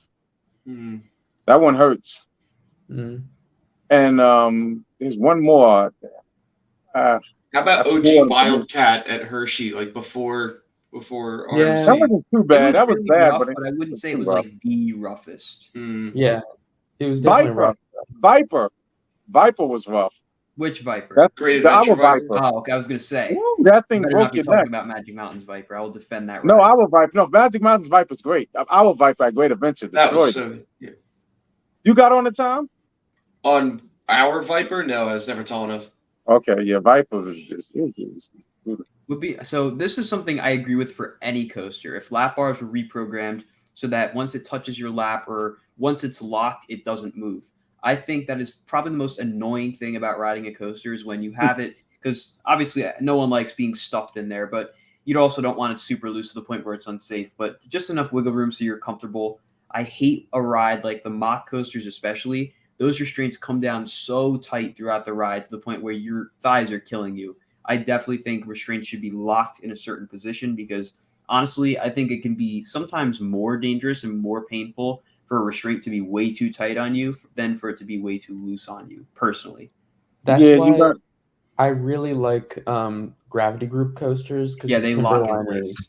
yeah, they lock in place. Like I remember the first time I rode Oscar's Wacky Taxi, it just like it locks there, and if you get them to minimum verify that restraint, like you get thrown on those hills. Which we don't recommend. Keep it No. keep it We safe. do not recommend that. No one associated with the park recommends that. Exactly. No. What is everyone's opinion of the Iron Gwazi recency bias? I don't think it's recency bias. I just think it's that good. I Now we're have 2 years after No. open. I haven't ridden it yet. What Yeah, am I it's waiting very, for? very. I don't know. It's very, You gotta very get down simple. there. When I documented my trip with Kyle with you guys, when I just got on Iron Gwazi for the first time, no, it's just a bat out of hell coaster. It just constantly goes. The pacing is impeccable. There's no letdowns on that ride, and that's why to me it's better than Steve Still Vengeance. There's no mid-course break. It's just go, full throttle. Let's see. Great Adventure does a great job at maintaining the cost, so I think the hydraulic launch will stay for a while longer. I mean, yes, but they could do as well of a job at maintaining it as they want. It's still super expensive. So Yeah. I would be surprised if in coming years they start maybe closing it a little earlier so they can do maintenance on it before, because usually they have someone on it all the time. That way they can do the maintenance on it overnight. I wouldn't be surprised at all if that's super costly and they want to try to move away from that and they start closing it a little earlier. So I wouldn't be surprised at all if we saw that. How would you improve the Great Adventure experience? Increase price of base pass so it's less crowded, have more employees? Will you interview the CEO again? I'll start with your first set of questions. I think the Great Adventure experience is actually pretty good right now. You don't want to increase the price of base passes because we saw what happened in 2022. The attendance was horrendous that year because they just dropped the price way too much. So I definitely don't think they should go in that direction again. I think they should kind of keep it where it's at and just focus on building up the ride lineup and the amenities and experiences offered at the park. And with regard to your question about interviewing the CEO again, that's the plan. Next up, you should make a video of reading bizarre 1-star reviews people left on Yelp at each Six Flags park. That would be an interesting video idea, actually. I have thought about doing that, but we'll just. I'm waiting to see something that really jumps out at me as like really good. You know, something that's like, what the heck is that about? So I don't know. Maybe we'll do it in the future. We'll see. That would be really funny, though. I got a GoPro for my birthday, and I'm planning to record on coasters. Do you think I'll be allowed to record on opening day? Absolutely not. Honestly, I wouldn't even bring it because they might flag you at security. They are incredibly strict with not allowing people to film on rides, as they are at all parks. Great Adventure especially. You need permission from the park, and getting permission from the park is not easy. That's the reason why you see that there pretty much haven't been any POVs filmed at the park this year, aside from mine and maybe one or two other groups. So don't even try because you're just going to wind up getting banned from the park. Let's see. Some people I know say height plus speed equals great ride. Do you agree with this? I don't. I don't agree either. No. You need layout, in my opinion, is the most important. Yeah, exactly. I don't think you need. I mean, they're important, but it won't make or break. Like if you have like a fast ride that isn't tall, or like the other way around. Like for example, look at Cedar Point, right? You went from Magnum XL, Millennium Force, Top Thrill Dragster, right? Look what happened in 07. Bam, Maverick. Perfect quintessential example of not having the height well, it has speed, but not having the height, and it's such a great ride. The layout is important. I call it the elements. Would you guys concur? Yeah. Definitely. Yep. Let's see. Best time to visit Great Adventure. Get a lot of rides on Ka and Toro. Any days that have rough weather in the forecast, but weather that's not so bad that King to Ka won't be open. You're going to want to visit in the shoulder season too, which is typically like early spring or late autumn, which sometimes they're open in November, sometimes they're not. I know one of the best periods we had to get on a ton of rides in on Ka and Toro was during November when they were open for those bonus weekends. Exactly. It was dead, completely dead. You could get a ton of rides. Yeah. Break records left and right. There is the problem you run into on dead days with King to Ka, though, where they're trying hard to fill the train. So that is an issue to be aware of. Yeah, Colin would have never had a chance at my record. I was trying to get 30, but I got tired of that stupid having to wait for 14 riders. So yeah, you got broke my record. It was open. I thought you said 27. 29. 29. I'm gonna go for 30. I will check right now. I'm pretty sure it was 29. I thought it was 20 because they broke down. I know you broke my record. I think you got to 27. You broke my record. I know that. You got to start like documenting these things like on paper, so that way you can have some numbers to reference, so we can be sure. That was the 18th. You got to write all this down. Yeah. No, it was not the 18th. But I know my record was 26. You broke my record. You got 27 at least. I stand corrected. You're correct, Ace. It was 27. I should know that. But hey, I'm going to go for 30. I don't care how long it'll take me. I got to go get the 30 because I am Mr. Ka. I got to get 30 rides on that this year. You should do that on opening day. No. I want to hang with you guys. I don't want to sit on Ka. I'm going to enjoy Toro too. I'll probably do that on the day that I don't hang with you guys because I want to do everything that's open. Day Ace shuns us. Yeah. Why did they keep the Bizarro triangles? There's a lot of things they kept from Bizarro that I think they're trying to say that they're diamonds or whatever. Yeah. They're what's it called? It's like you're blasting through like a saloon or something. I don't know. You can try to stretch it to something like that. I'd imagine that the Medusa retheme was kind of last minute because I'm pretty sure it was originally supposed to be a DC retheme, and then they had to switch it last second back to Medusa. So, I don't know. It's great that they got back to Medusa. It's the best thing ever. I would not trade that for $1 million. That's great. You got Medusa back. Bizarre was Great Adventure paid proper homage to the park's founder, Warner Leroy. A founder's plaza with a statue would be fitting. I agree. I think that would definitely be great this year. You should get like a Disney World, Disneyland style statue of Warner Leroy, but instead of Walt and Mickey, it's Warner Leroy and everyone's favorite walk-around character, Giant Chicken. You know what? You could put it similar to how Hershey Park is, right inside the park somewhere. You just have to find a spot. It should be Warner Leroy with a tiger or a lion. Oh yeah, with the tiger. Just like bareback riding a tiger. Yeah, the tiger's a good idea. That'd be nice. A giant cowboy hat. Yeah, he's the founder. That'd be awesome. Do you think it is possible next year Great Adventure will repaint both Nitro and Ka? No, Ka will not get repainted next year. Nitro probably will. That'd be nice. Did you hear if you have the Metal Season Pass Cup, you need to go to Guest Relations and get a QR code? Yeah, so we talked about this at the beginning of the stream. Jeff Siebert shared their equivalent over at Fiesta, Texas, and it's not actually a QR thing that you put on the metal tumbler. It's just a sticker, which I thought was kind of weird. So maybe it'll be different at Great Adventure. We'll have to wait and see. We did hear that there's a chance freestyles might not be coming back, which is I heard they're done. I did hear that they're gone. It's a very scary proposition because that's too bad. Where else am I going to get strawberry vanilla pib or cream soda Coke? And no more pib. That's no more pib. That's massive. That sucks. The vanilla Coke and all that. The orange Coke. Oh, it was such great mixy sodas. Yeah. That's gonna suck. Well, we can go down to Universal and get them next or time. Go to Five Guys. I know those Five Guys have freestyles. Does anybody remember when SeaWorld tried buying Cedar Fair? Yeah, that was something. But they're kicking themselves now. They didn't come up with a better offer. I think that was egregious. Let's see. Do you think Ka could get lap bars in the future? I don't think they're going to do any No. major changes to Ka unless they renovate it fully. New Jersey's stringent laws.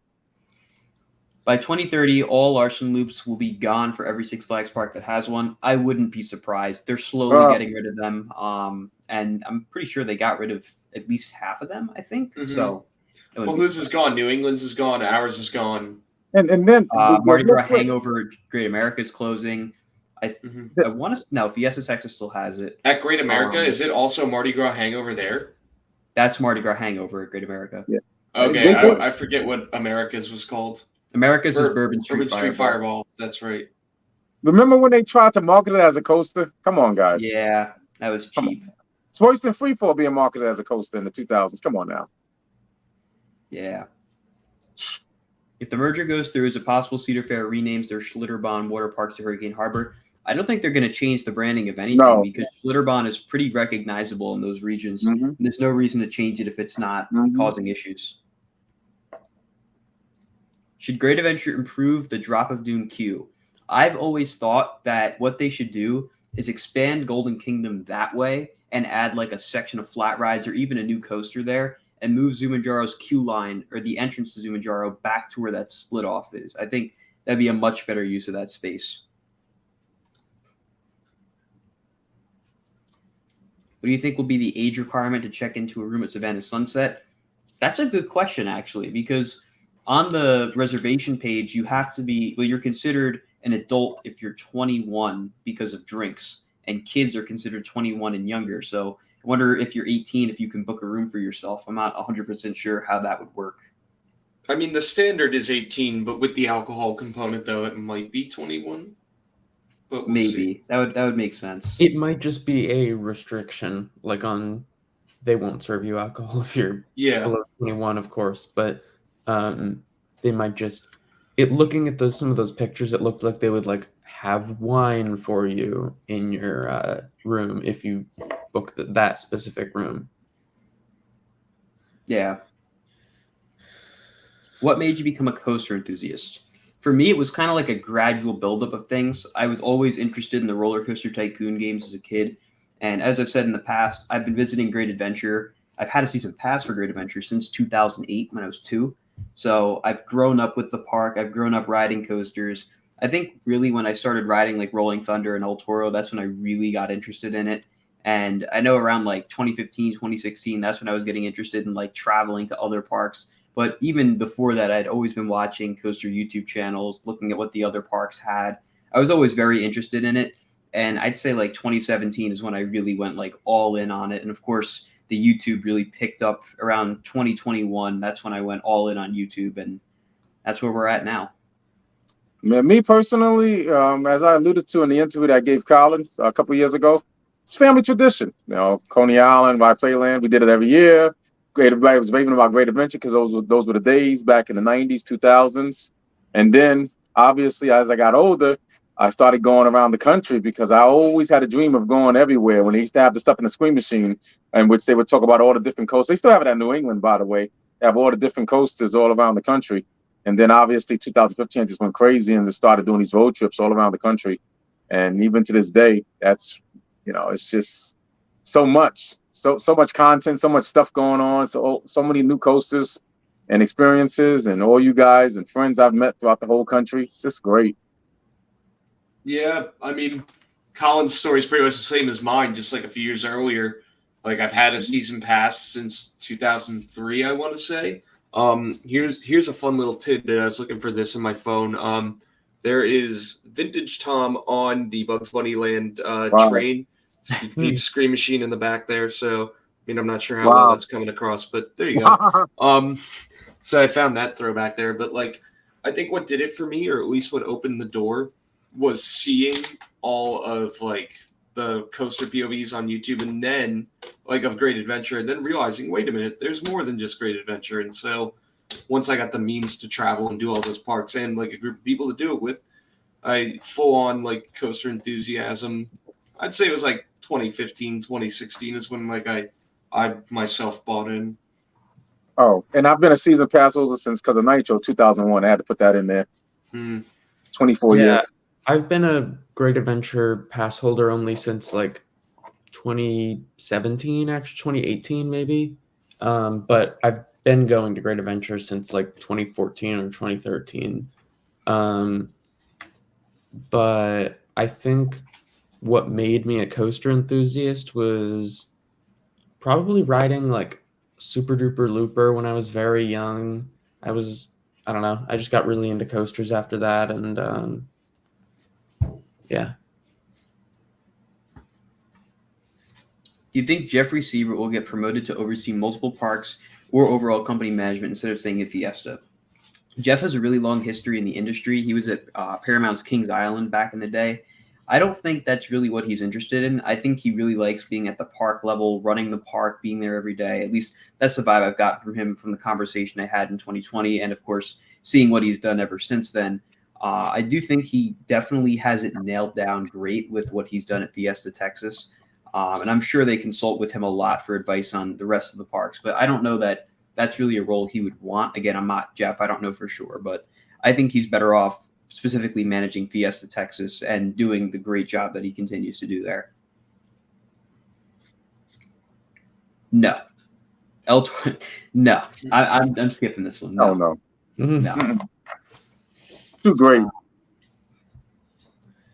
Do you see the 3 flagship parks to capitalize on as many areas with the merger, Great Adventure, Magic Mountain, Cedar Point? I don't really like. They were pushing the IP integration as a big aspect of the merger, but honestly, I don't see the Cedar Fair parks really jumping to throw DC characters or Looney Tunes characters in their parks. I think they're set up great the way they are, and they don't really need the DC characters. Same way, I think Six Flags parks really don't need the DC characters either.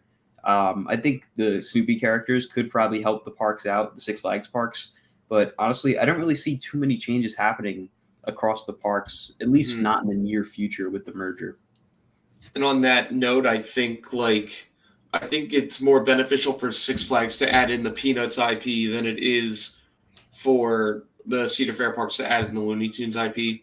Not that I don't love both IPs, but I don't know. I'm really excited to see like the potential for Snoopy at Great Adventure. Like that would be great. Mm-hmm. Let's see. Roller coaster community, what if? What if Maverick kept the Heartline roll? My answer is it would be the most intense element in the world. Yeah, probably. It would probably be like the Mosasaurus roll on steroids. Send people to the hospital, yeah. What if both Magic Mountain and Great Adventure are getting D&M Gigas in 2025? That's way out of Six Flags' price range. That's not. That'd be insane. Great Adventure would get it in 2025, and then it'll get cloned for Magic Mountain and steal the record. And they'll add like an extra 2 elements on the end to it and put it at Magic Mountain. Just like they did with the Wonder Woman Flight of Courage over our. Well, would you look at that? We have my gosh, making his arrival. Welcome, Brian, Coaster Patcher guide to the stream. Thank you. Do you think Great Adventure will open the Log Flume, Flash, and Big Wheel at the same time and make it a big special ceremony? I think that's probably the goal. I mean, it'd be great for them to get everything ready to go for like Memorial Day weekend, and then they can have another big ceremony on July 1st or July 4th, 2024, in commemoration of the park's actual 50th birthday. But I think that would be a great plan to have all of them open on the same day. Yeah, I concur. Let's see. How can Six Flags be opening new coasters at Magic Mountain, Great Adventure, Great America, Fiesta, Texas, New England, and America? They did say $250 million budget, but they usually only do 3 coasters a year. I mean, realistically, if they got like a good deal from a manufacturer on buying coasters in bulk, they could pull it off, and they may not all be huge coasters either. But we also don't know for sure that all those parks are getting coasters in 2025. I'd say Magic Mountain and Great Adventure are probably a lock. Great America, Fiesta, New England, America, those are less certain. Let's see. Is it possible to have a feeling of wanting to throw up after riding a coaster? Well, there's a bunch of factors that can influence that. If you have a light stomach and you ate something before, then definitely. If you're, I don't know, going around the park trying out the alcohol, then you go on a coaster, you might want to throw up after that too. I know I've never experienced that personally, but I do know that other people have. So it really just comes down to how you're able to handle those types of forces. Yeah, the largest component is the spinning. Like for example, laugh track at Hershey Park, that spins the hell out of you. So, and even time traveler at Silver Dollar City, so that's a huge factor too. There's a lot of spinning coasters out there.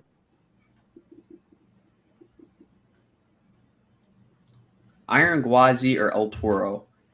Let's start with Ace and then work our way back. We'll skip Tom because I know Tom hasn't ridden Gwazi. Iron Gwazi, I love El Toro. Iron Gwazi #1. I don't think. Oh, there goes Brian. Jack. No, he's having connection issues. Yeah. I personally have Iron Gwazi and El Toro very close. Yeah, I think Iron Gwazi is better personally, but like they're both really great rides. I think Iron Gwazi, just because of how smooth it is, really like takes the cake. I think that the two, they are pretty close. I mean, all the coasters in my like top 5 or so are all pretty neck and neck. Toro definitely has the better airtime. I don't think any coaster has airtime that compares to the strength that El Toro has. But I think overall, Gwazi just has the better layout with better elements. What do you think, Brian? Iron Gwazi. Iron Gwazi just rips. There's better elements, better ejector. Yeah, I don't know if I agree with better ejector, but I do agree it has better elements. Yeah. The El Toro ejector airtime is sick. It's definitely close in my top 10. But yeah, Iron Gwazi, the great layout, the perfect, the immaculate pacing. Next up, Sea Serpent or Great Nor'easter, both at Maurice Piers. I honestly kind of lean towards Sea Serpent. It's really smooth, really intense, and I like Great Nor'easter, but I don't think it has the intensity Sea Serpent has. Both of them, though, are the best of their model. Sea Serpent, easily the best Vekoma Boomerang, and Nor'easter, easily the best Vekoma SLC. They're actually good rides. Yeah, I got to ride Sea Serpent this past summer for the first time since the retracking and new trains, and it was a huge difference. It's so much better. And the track really did a lot because then I rode Sidewinder, or what is it, Jolly Rancher Remix. Yeah. And that ride is nowhere near as good. No. Yeah. I'd have to say the Maurice Pier SLC. Yeah, I like SLCs. Kind of remind me of the B&M inverts a little bit, and I'm a fan of those. Don't get me wrong, that Sea Serpent was good too. Definitely. Brian, have you ridden them? I have, but I haven't ridden Sea Serpent since it's been retracked. I thought great. I probably would have given it great better. And I haven't been on either. Yeah, I'd say Great Nor'easter. I gotta get down there too. I think Vekoma Boomerangs with the old restraints are good, and I can New handle Jersey, the headbanging because of this ride. You get so much room away from. No, I think the Vekoma Boomerangs with the old restraints are pretty unbearable, especially if they're rougher. I think one of the worst ones I rode was the one at St. Louis. That one just bobs your head around everywhere, and it had the old restraints. I think having those dress restraints definitely makes them more bearable. But even with those, the track profiling and just the age of the track definitely makes a pretty big difference on how good they actually are, how enjoyable they are. Oh man, the New England's whatever they used to call it, that was pretty tough. What was it called? The old New England one? Are you talking about Goliath or Flashback? No, at New England, the SLC. Oh, Riddler. No, the Vekoma Boomerang. Excuse me. Oh Flashback. man, Or Goliath. Flashback. Yeah, Flashback is pretty tough.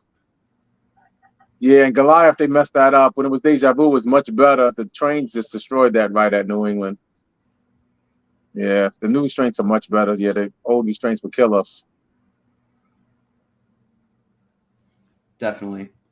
Do you think whatever Fiesta Texas will get will top the theming of Dr. Diabolical and Poltergeist?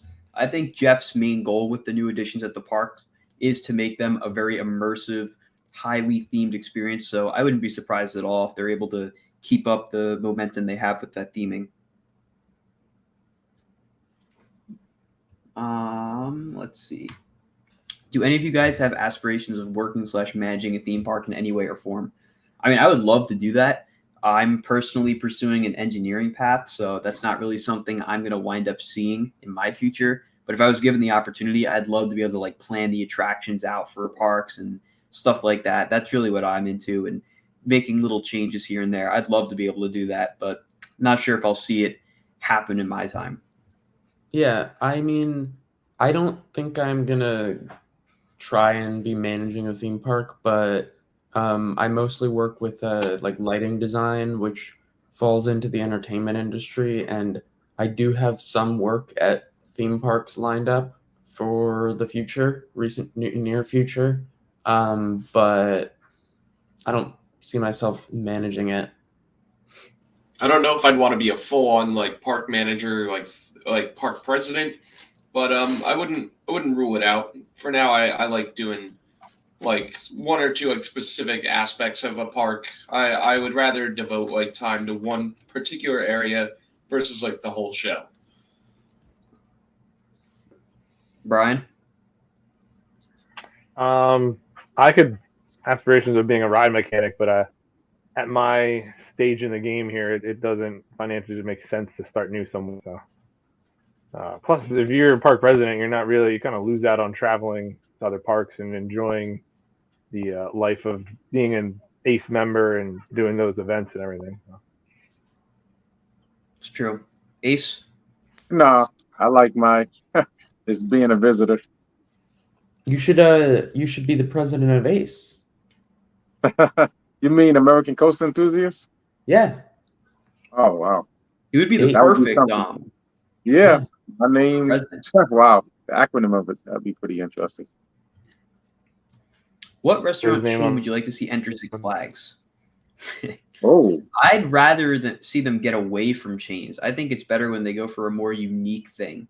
Like, especially what the Cedar Fair parks have been doing. They've been kind of getting away from all the chain restaurants and going more for like uniquely themed, really high quality food locations. And I think that's the direction Six Flags parks should go into. And now the two parks are going to be in the same company. Who knows? Maybe that will happen. Yeah, I mean, maybe Raising Cane's or like some kind of chicken place.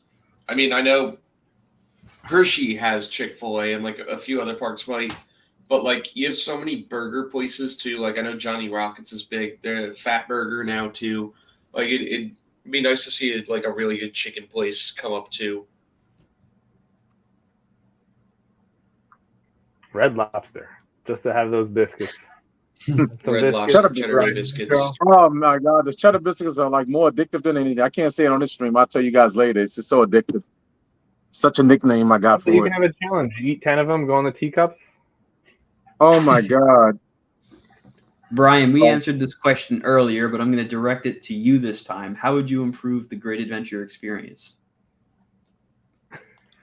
I would try and make it a little bit more well-rounded, like stop the dead ends. Like I would Jersey Devil with the Pine Barrens, put a little restaurant back there, add, like flyers, add a drop tower like the S&S Power Towers, similar to Hershey has. Just kind of complete a lot of the dead ends, retheme the boardwalk to more of either like a Jersey boardwalk, or I would even do that whole area up with, you got Green Lantern, you got Superman.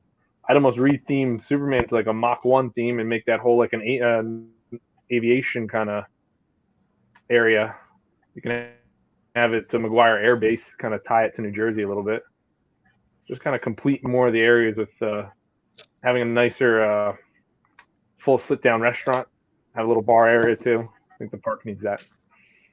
Yeah, everything. Definitely everything that Brian said. And I would just add on to that. I would love to see a train at the likes of all these parks around the country that we have. That's one thing we lacking, the big one.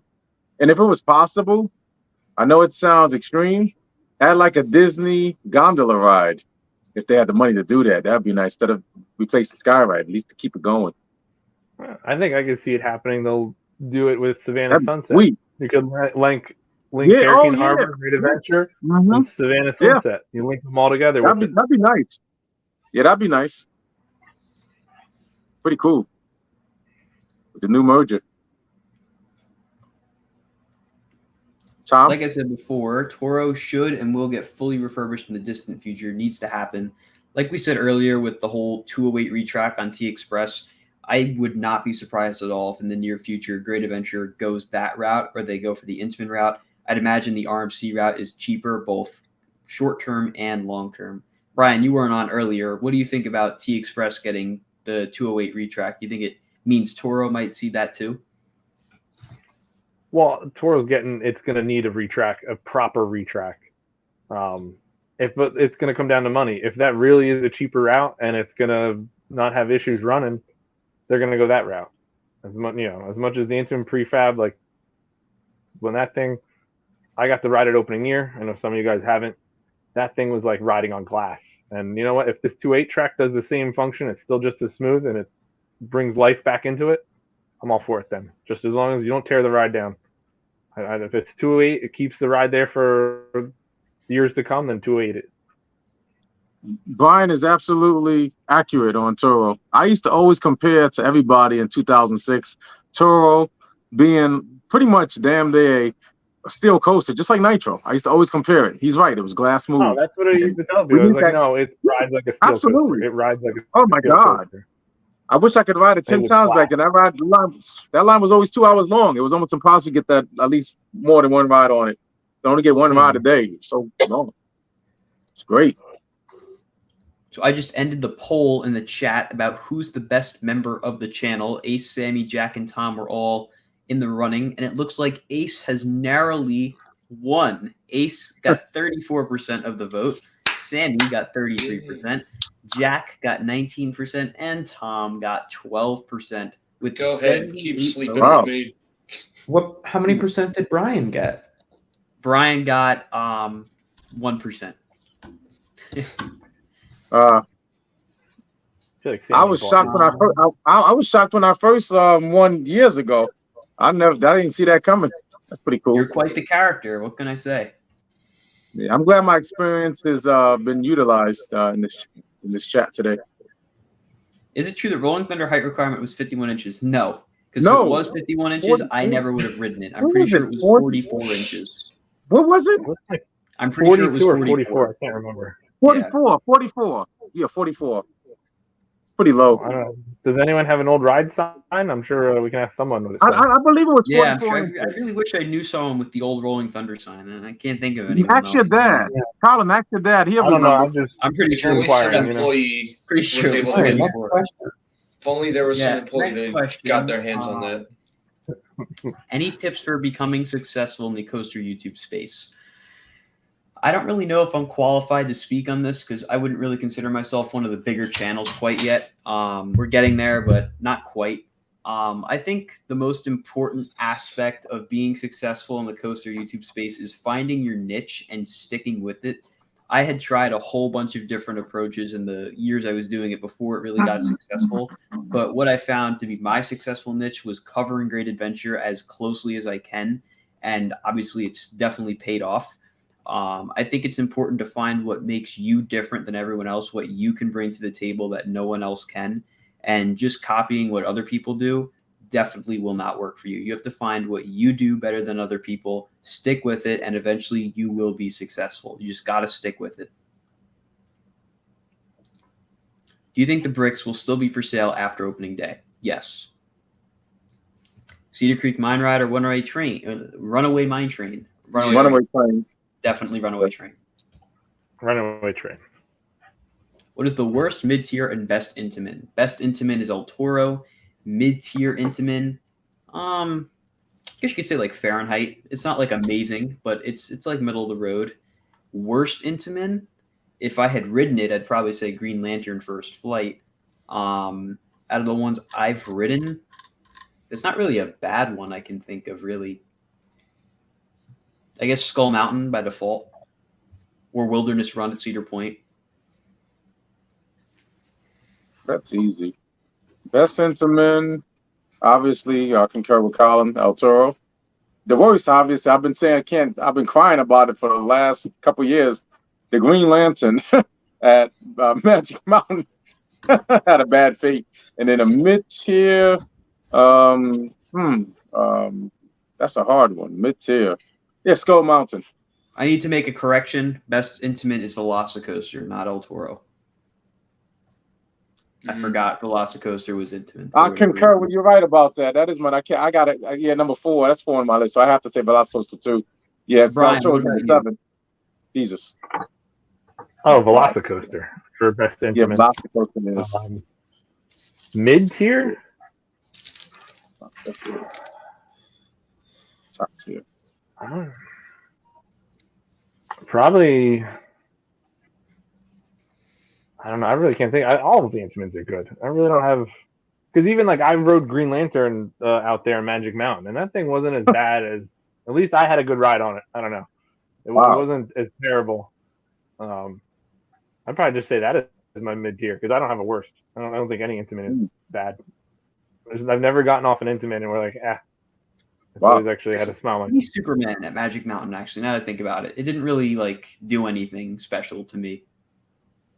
Yeah, but that's nostalgia. Okay. But when I got on that, I remember growing up watching that on Discovery Channel, and then finally getting out there and riding it. It was more like, wow, this thing was like the record breaker for so long and pioneered, for speed and everything. It was kind of led the way in big coasters. Yeah, pretty impressive. I've gotten to ride the original one back in 2006 going forward, and I think you guys got to ride it last year, right? You just didn't get to ride it going backward. Mm-hmm. We rode it backwards. Tom, what is your thoughts on this question here? So yeah, I've actually been, while we were talking about it, combing through the list of Intimins I've ridden. So I would say top tier Intamin I've ridden would be El Toro, with special shout outs to Maverick and what was the other one I had? I-305. Then mid tier, I'm gonna have to go with probably the 2 family launches. Arctic Rescue and Dark Coaster, pretty mid-tier, borderline forgettable, but at least Dark Coaster had the decent theming. And is there really, like you were saying, Brian, is there really a bad Intamin? I couldn't tell you. But also shout out to Alpine Bobsled, RIP, also an Intamin. Jack?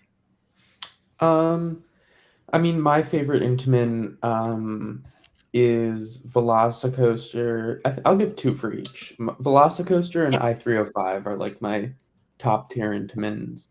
Then I'd say like the ones that are just okay. I don't know. Incredicoaster at California Adventures, like it's a fun ride, and it has a couple launches. Got the 1 loop, but it really does nothing special. And then worst, I feel like I've ridden some old Intamin that's pretty ricky, but I can't think of what it is. I don't know. The one at Cedar Point, Woodstock Express or whatever. Oh, Wilderness Run. Wilderness Run. Wilderness Run. Yeah. Next up, what's the worst Six Flags park? Out of the ones I've been to, there's not one that really sticks out as the worst. I guess kind of by default, it would be either Frontier City or Six Flags America, but it doesn't mean they're bad. They're just the lowest ones out of the ones I've been to. I have to agree. Six Flags America, again, not a bad park, but just it is not a park that requires a whole lot of time. I'd say Six Flags, Great Escape, underwhelming park. They still got. Let's see what happens with the Bobcat, but before the Bobcat gets built, yeah, definitely the worst of the chain. Six Flags America. I thought Great Escape was nice. It was a nice little park. Great Escape was pretty fun. I mean, and we're kind of, it's borderline sounding like we're dunking on America, but I do want to go back there this year for the new Mind Eraser and just I don't know, to go back. I've kind of had that itch to go back. Yeah, I don't know why that park gets so much hate. I can't put it as a low tier park, America. because you got the Superman, and then you got that refurbished Mighty Racer, and the Wild One 107-year-old coaster. You know, it's pretty good. It's kicking. And Joker's Jinx and the Batwing. They got some really good coasters there. Well, when Batwing is open. Yeah. It's been open every time I've gone there. So, in your opinion, what's the best way to improve Hurricane Harbor at the moment? Add a water coaster. They desperately need a water coaster. I think there were plans for one at some point too, and they just wound up getting scrapped. But add something like Thunder Rapids at Fiesta, Texas, and I'd be more than happy. More Sopranos theming, like the Bada Bing water slide or whatever it is. Yeah. Bring back Vito Spatafor. I know he was there a few years ago, but The Gabagool Grill. The Gabagool Grill. Yeah. Water coaster. That's all it needs. No, yeah, my serious answer is water coaster. Yeah. Or bring back water Cobra. coaster. That was a great slide. King Sorry. Cobra was fun. That was a fun slide. yeah, water coaster. Has anyone ever gotten sick on a ride? What ride got you closest to losing it? There's only one time I ever actually came close to getting sick. That was in 2017. I was at Casino Pier in Seaside Heights. I rode Skyscraper twice in a row, went and ate food, and then I rode their spinning pendulum ride, and those rides always get me a little queasy. After I rode that made me have to sit down on a bench for a few minutes. My face was like pale white. I was close, but I didn't. That's the closest I've ever gotten it. I've never really come close otherwise, though. Well, Yeah, I've never gotten sick before on coaster. Really gotten close before. yeah. I've gotten sick a lot of times, and I've wisely stayed away from what is the Enterprise? The Witch's Wheel. You know, when I was with my mother, and I got sick on that and literally lost it at Coney Island, and the one at Great Adventure I got sick. So 2 or 3 times I said I'll never do that again. And of course, the ride that goes upside down is their version of the Wonder Woman at Nickelodeon Universe. I was in front of my friend Brandon. Oh my God, I literally almost lost it, and I got lucky. I had my mask on. Oh my God, the thing. You know what I'm talking about, right? That pendulum that goes It's upside just like down. what I was talking about at Seaside, yeah. Woof. That thing, I would never go on those things and get that thing again. It's true. My best advice: chew mint gum or have some mint for your stomach to protect your stomach when you get on these spinning rides. If you have a weak stomach, You got to. I think the first time we went to New England back in 2021, I decided to go to JB's Barbecue and eat a giant plate of pulled pork fries. They were very delicious, but then I washed it down with one of those Tall Boy Angry Orchards. So I just had like this concoction of grease and Angry Orchard in my stomach. And then I think, what did we ride? Flashback? Probably, yeah. Right after that, oh, it was terrible. I came very close to puking, but did not. That's right, because you and Chris went and waited in that insanely long line while my dad and I went and rode Wicked Cyclone because I wasn't waiting that long. Yeah, but those pulled pork fries were great. I had them again this past summer. They were very good. Brian? I have not gotten sick on a ride, and I really can't even think of one that I got close to it. A pretty solid stomach. yeah. The funny thing is I'm the opposite. If I don't eat anything, I'm gonna get queasy. I have to eat before I go on rides. So I have no problem with eating and going on rides. I gotta have something in my stomach before getting on coasters or anything. That's the funny thing. If I ride King Dakar this year, what do you have to say? Enjoy it. Maybe give me some tips and information. Keep your head back. I don't know. Arms Just go down. for it. Hold on.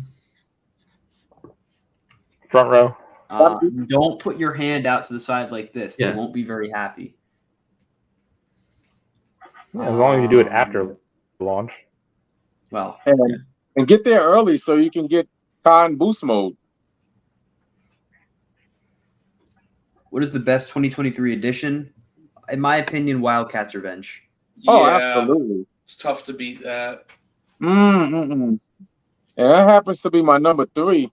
Definitely way up there. I love Wildcats Revenge. Rode that thing 44 times on my last day, just before Christmas. If Great Adventure Wildcat continues on the Resort. same path it's on now with the resort, how long before it becomes the #1 most visited Six Flags? Well, Great Adventure already wasn't far away from being the most visited park in the Six Flags chain. I'm pretty sure the only park beating it is Magic Mountain, excluding the whole COVID attendance change and everything. But when you look at it from how much they're open, Magic Mountain versus Great Adventure is more highly attended. It's always been the more popular park when you actually break it down by operational days. So I don't know if it'll beat like Canada's Wonderland. That park gets a ton of visitors, say what Knott's, but it's definitely on that path. Absolutely. Hershey Park or Magic Mountain? Hershey Hershey Park. Park. Hershey. Yeah. Hershey Park. Park is run perfectly.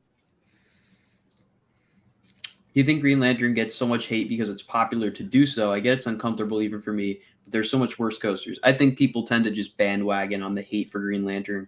Recently, though, there's been a lot of people that love Green Lantern, which I happen to be one of them. I think it's a really good ride. But I think people in general tend to bandwagon on negative opinions and just go along for the ride with them, which I think kind of sucks.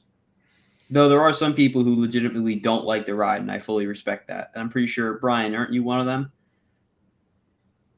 No, I don't mind it. Who was it? Maybe it was Ace. I know. No, I know I someone. like it. I know how to master it. I You just gotta say I got to ride it in the front 2 rows. The back row is a little. See, here's the as long as deal. Oh, sorry. And I won't wait more than 5 minutes for it though. That's not something I'm going to wait long for. See, here's the deal. You have to be surreptitious when it comes to like sitting down. You cannot let them see you sit down. That's the key. And you have your head out like a turtle. You have your head out and you're damn near sitting down. You ain't gonna get banged around and you're gonna enjoy it. You have more control when you're sitting down damn there. That's the secret. Pretty much the Green Lantern. Ride a certain Well, way, the whole key with the kind of secret is to not tell everybody the secret. But oh well. It's like Fight Club. Don't talk about Fight Club. Exactly. Like if you're on a panel, don't talk about the panel. Right. Yes. Mako or Goliath? Goliath. Yeah, Goliath. Oh man, Goliath's one of them in my top 10. Goliath By the way, is easily the best B&M hyper I've been on. it is. It's so great. It challenges all of the gigas that we alluded to. The B&M gigas, absolutely. That's why it's in my top 10. It's incredible. No mid-course break. If one coaster in the park was to be rethemed, which one would you choose and why? Well, I'm going to exclude Green Lantern and Superman from this equation because I think they both should be rethemed. I would probably maybe retheme Dark Knight because it's kind of getting a little long in the tooth. I think they could very easily retrofit it with like the new Batman movie, give it some fresh effects. Even though Dark Knight is definitely my favorite movie, I don't know that it really makes sense to keep it around now. Yeah, it's kind of tough to think of. Honestly, I wish Joker would get a different theme to match the lakefront a little better. I think they were better off sticking with the Total Mayhem theme as was originally announced. It just kind of irks me, like, to begin with, that all the DC rides aren't in one big DC universe area. But then, like, what's Joker doing on the lakefront? Yeah. True. I concur with you, Tom. That was what I was going to say. Yes. That Joker should be rethemed. That was a bit of a Quinn, head scratcher. back. Like that, just you redo that. You could put another ride or something there in the old stands plot there, and make that little area more cohesive. Ace, what do you think? Probably the Dark Knight. Yeah, it's just lackluster right now. You know, add some. Yeah. I think if one coaster has to be rethemed in the park, I'm gonna pick a random one. I mean, I think either Superman or Green Lantern, and either of those. I think both of them should get rethemed. And that area should not have DC stuff, like you're all saying.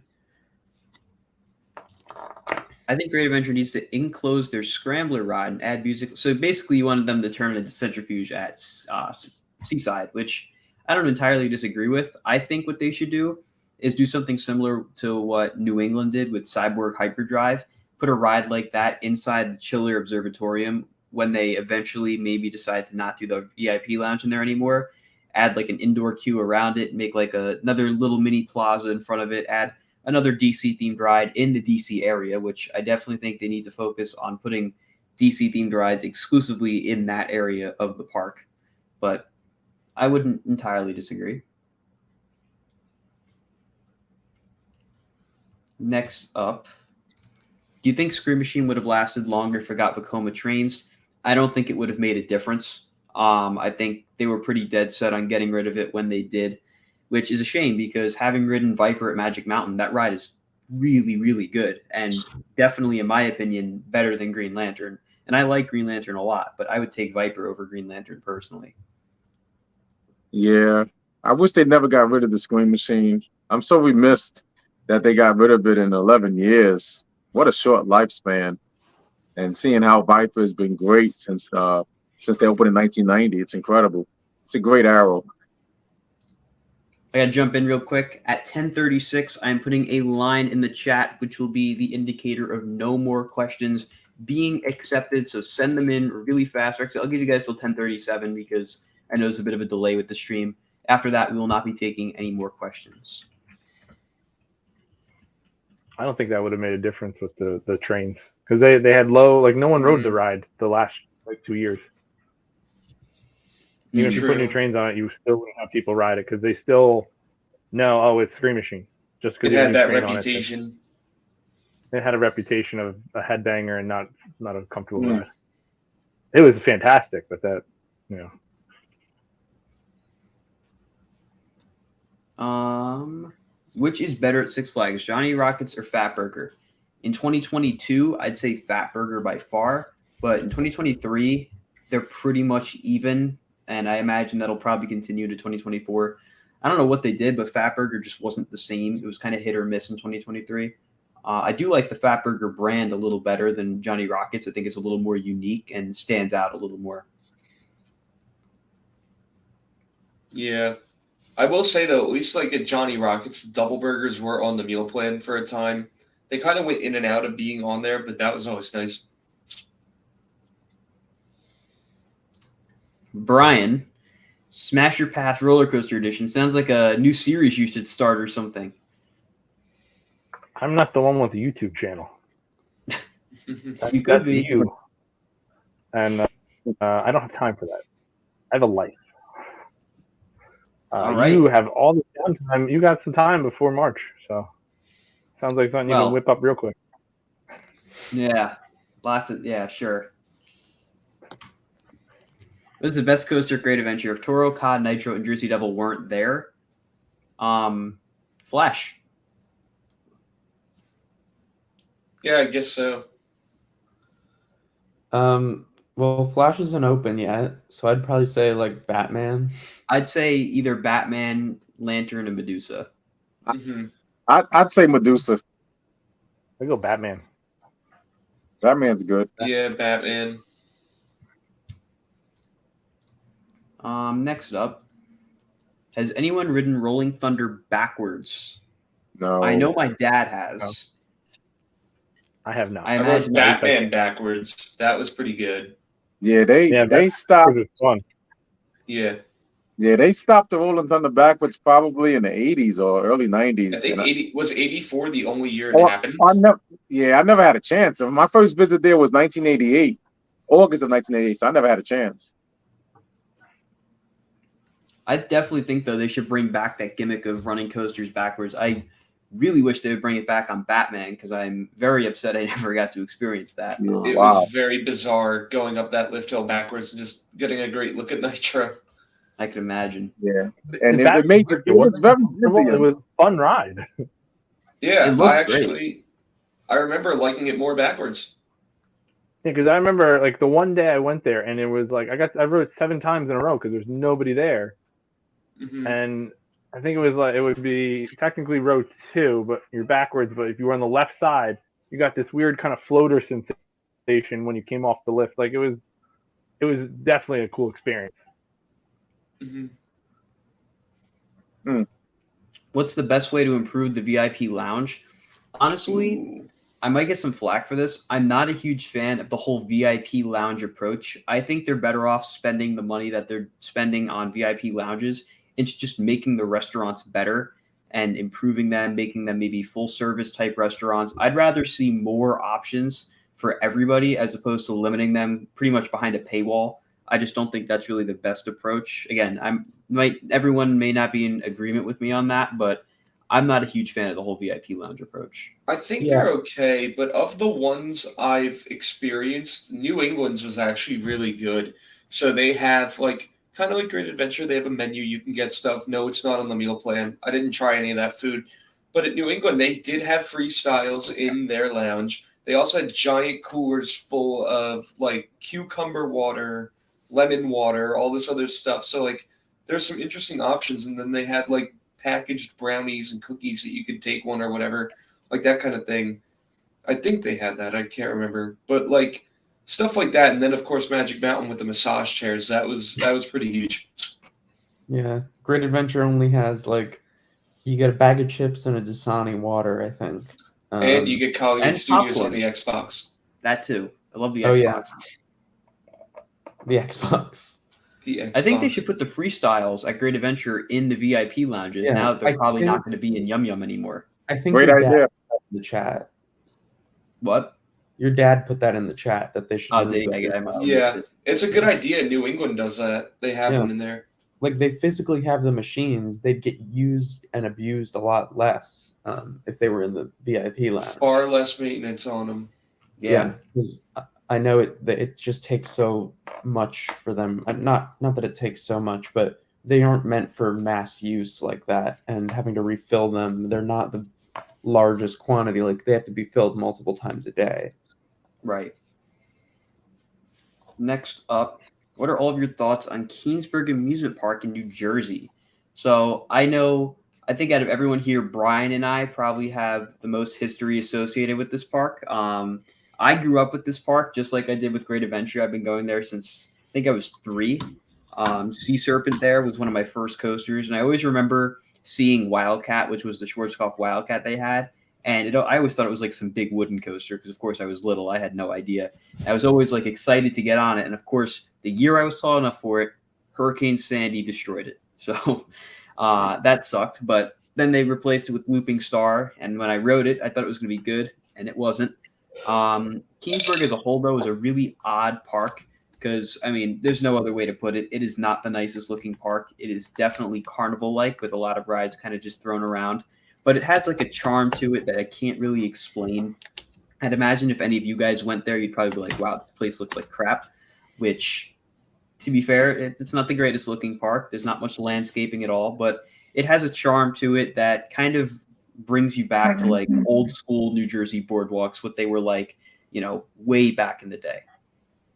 It's the worst of the, well, if you want to call it the boardwalk park, whatever the hell you want to call it. It was the worst when I went a couple years ago. I was like, I do not like Brian, it. I want to hear what Brian thinks. I know Brian has a history with this I think park. it's fantastic for the price of what you pay. It's definitely get dirt what you pay cheap, for. and like with my daughter. What? You definitely get What what was you that? pay You for. lagged, so I didn't. You definitely Yeah, get but what you pay for. I think the rides are great. Yeah, I heard that now. Thank you. No, but like I you should compare go it to this Point summer. Pleasant, I take my daughter there, and it's like dirt cheap. She can go on everything. She has a ball, and then you go to Point Pleasant, and you're breaking the bank, and then they're like, she can't get on everything. Like it's 33 inches for the Sea Serpent. That's pretty short compared to some of the coasters in New Jersey, and all the kiddie rides are 1 to 2 tickets. You really can't beat it. It is a traditional New Jersey boardwalk. Looping Star, it's okay. I need to go because you know what? I have never ridden a Pinfari, and I would just love that. I will say, though, if any of you are intending to everyone go, I don't think Sea Serpent allows adult riders anymore. At least the last time I was there, they weren't letting adults ride it anymore. Oh, boo. Not by themselves. They only allow 1 adult on per train, and you have to be with a kid because then you fill the train up. So Brian, can we borrow your daughter? That's gonna cost you. Because one time my daughter wanted to ride, and because there was someone waiting to get on it, they're like, "Oh, we'll put you on the next train. You can only have one adult on the train." I was like, "That's fine, whatever. She just wants to ride again."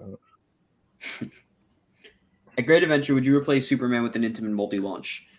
If I'm replacing Superman with anything, I'm getting rid of Superman and Green Lantern and putting a West Coast Racer style dueling coaster there. That's what I see.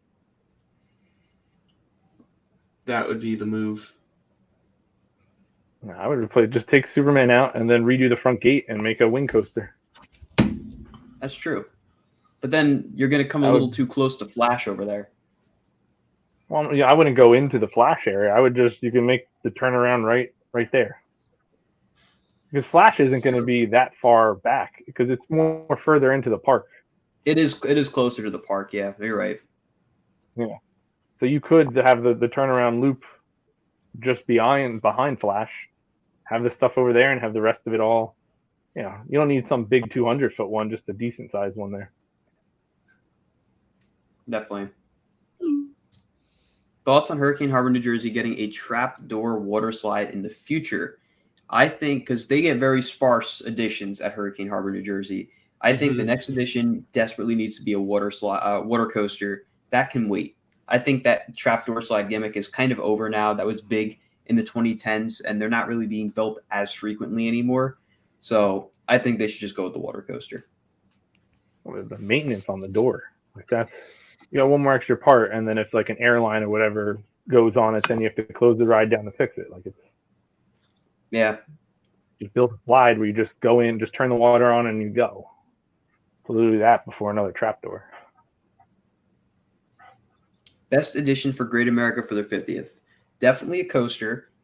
As for what kind, I think they should definitely stay away from a clone, because if they get a clone for their 50th, they'll get a lot of flack for that.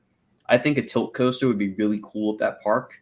They need something that's really marketable and something that's another elite coaster. And I think a tilt coaster would get the job done. A dive coaster would work pretty well there too. Yeah, I was thinking that a dive coaster, similar to Dr. Diabolical's, with a different elements, of course. What's the best coaster at Great Escape? I haven't been, but I would assume it's Comet, and I would think Bobcat will probably give it a run for its money. It certainly wasn't. What is the arrow that's there? Steam and Demon. It certainly was not Steam and Demon. Yeah, the Comet. Did you ride the Comet? I did. It was pretty good. It is. I think I like the bobsled a little more, and I know there's like extreme bias there, but yeah. Comet was really good too. The best one there. No matter what, Steam and Demon's the worst. Yeah, it was janky, but the Comet is the best. I voted 4 times in a row last year. Mm-hmm. If you could add a flat ride to Great Adventure, what would it be? Flyers. Please put flyers at that park. Yeah. Scream and Swing would be cool too. Flyers or the Supergirl Ultimate Flight, whatever the hell. Oh yeah, an Endeavor. Right, an Endeavor. Next to Flash, honestly. Honestly, I think they should just cancel the Arboretum and put an Endeavor right there. Mm-hmm. Yeah, Isn't I that think an Endeavor would be really good as a flat ride, just because like it seems like DC Universe is, or I guess it's not DC Universe really, but Metropolis is really becoming like a hub for the new flat rides.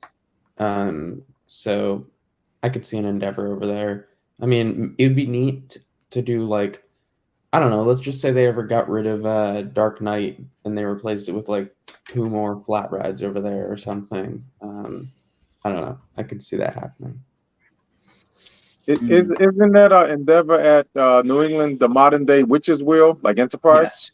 Yes. Yeah, that thing would beat the hell. That thing would destroy my stomach. I'd put S&S Towers, 2 little ones like the size of Hershey's, either Reese's or the Hershey Kiss Tower. Kisses, Put them back by Jersey Devil. Beam them to Fire Lookout Towers because you're in the Pine Barrens, the Fire Watch Towers. You have one of them can have the flipping cars. The other one's a standard launch one. Be a great addition. Demon drops. It's a good idea, actually.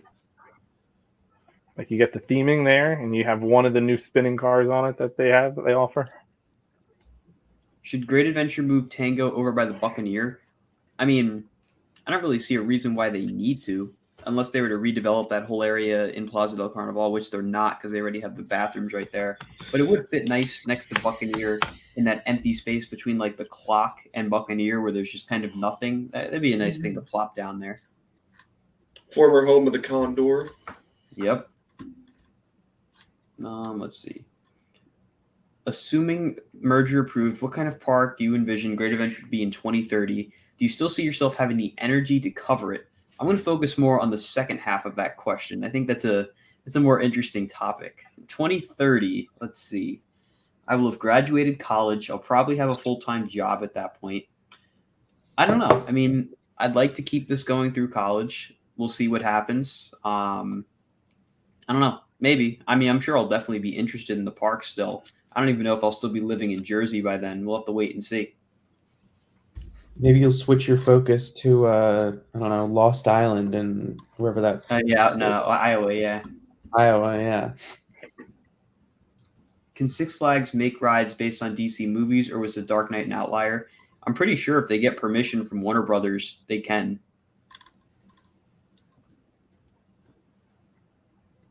Just the cost. Do you think that they should expand the DC area and get rid of Movie Town? I just think the entire area should become DC Universe. I'm sick of this whole like Movie Town, Metropolis thing. Just make the whole thing DC Universe at this point. Mm-hmm. What flat ride do you think Great Adventure should add next? Kind of said that earlier. Either Flyers or Scream and Swing. Flyers. Let's see. Can Deja Vu be brought back to Over Georges since it hasn't been built at Mirabilandia? Those rides are never coming back. The ones that have been removed already are not coming back. Will Barnstormer finally be open this season, or will they get rid of it? I don't think they'll get rid of it. I'm sure it'll open eventually. Hopefully, we'll see it open early on in 2024, maybe even for opening day. We should get Barnstormer t-shirts made and celebrate big grand opening ceremony. Yeah. Yeah, Last we year, all Great Adventure bum rush it in the in morning. the fountain at the beginning of the year. I thought that was a kind of odd move. And when we talked to some representatives from the park about it, they said they kind of just did it as like a joke thing. Like, oh, look at the ducks. It kind of threw me off though. It was a little weird. I don't see that coming back really. I'd be surprised unless they do it in like collaboration with some event or something. Or a hand, like they should throw T-Rex in it this year. That would be great. That would be so good. Would you turn one of Toro's cars backwards? I would love to, but I'm sure it would kill people. So I don't know. I don't know if people could handle that.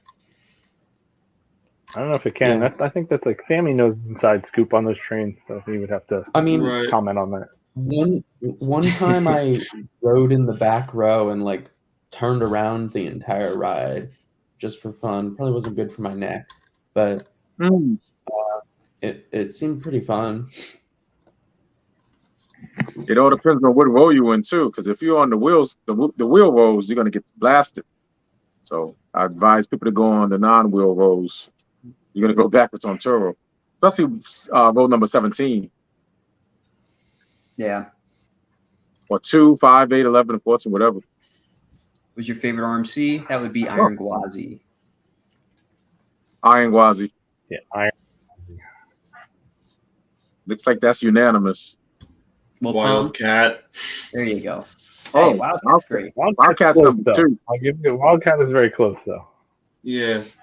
Wildcat's my number 3 out of 562 easily. I mean number 2, yeah. What's your favorite see that. restaurant at a theme park? I'll let you guys answer this one. I know am I Outpost actually enjoy Cafe is real- probably a high one for you guys. what cafe?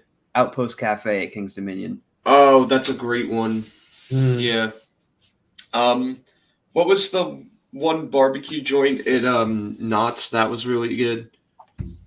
Oh, I know what you're talking about. I can't think of it. Back near back over near Hang Time. sort of. By the one by with the By boysenberries. Accelerator. Yeah. yeah, I know what you're talking about. That The one's really good. boysenberry place. Mm-hmm. That boysenberry chicken and the mac and cheese with the bacon. Yeah. Yeah. Yes, that's the best place. That's one of my favorites. Yes. Oh my God, that place is awesome. Brian, then the what about one- you?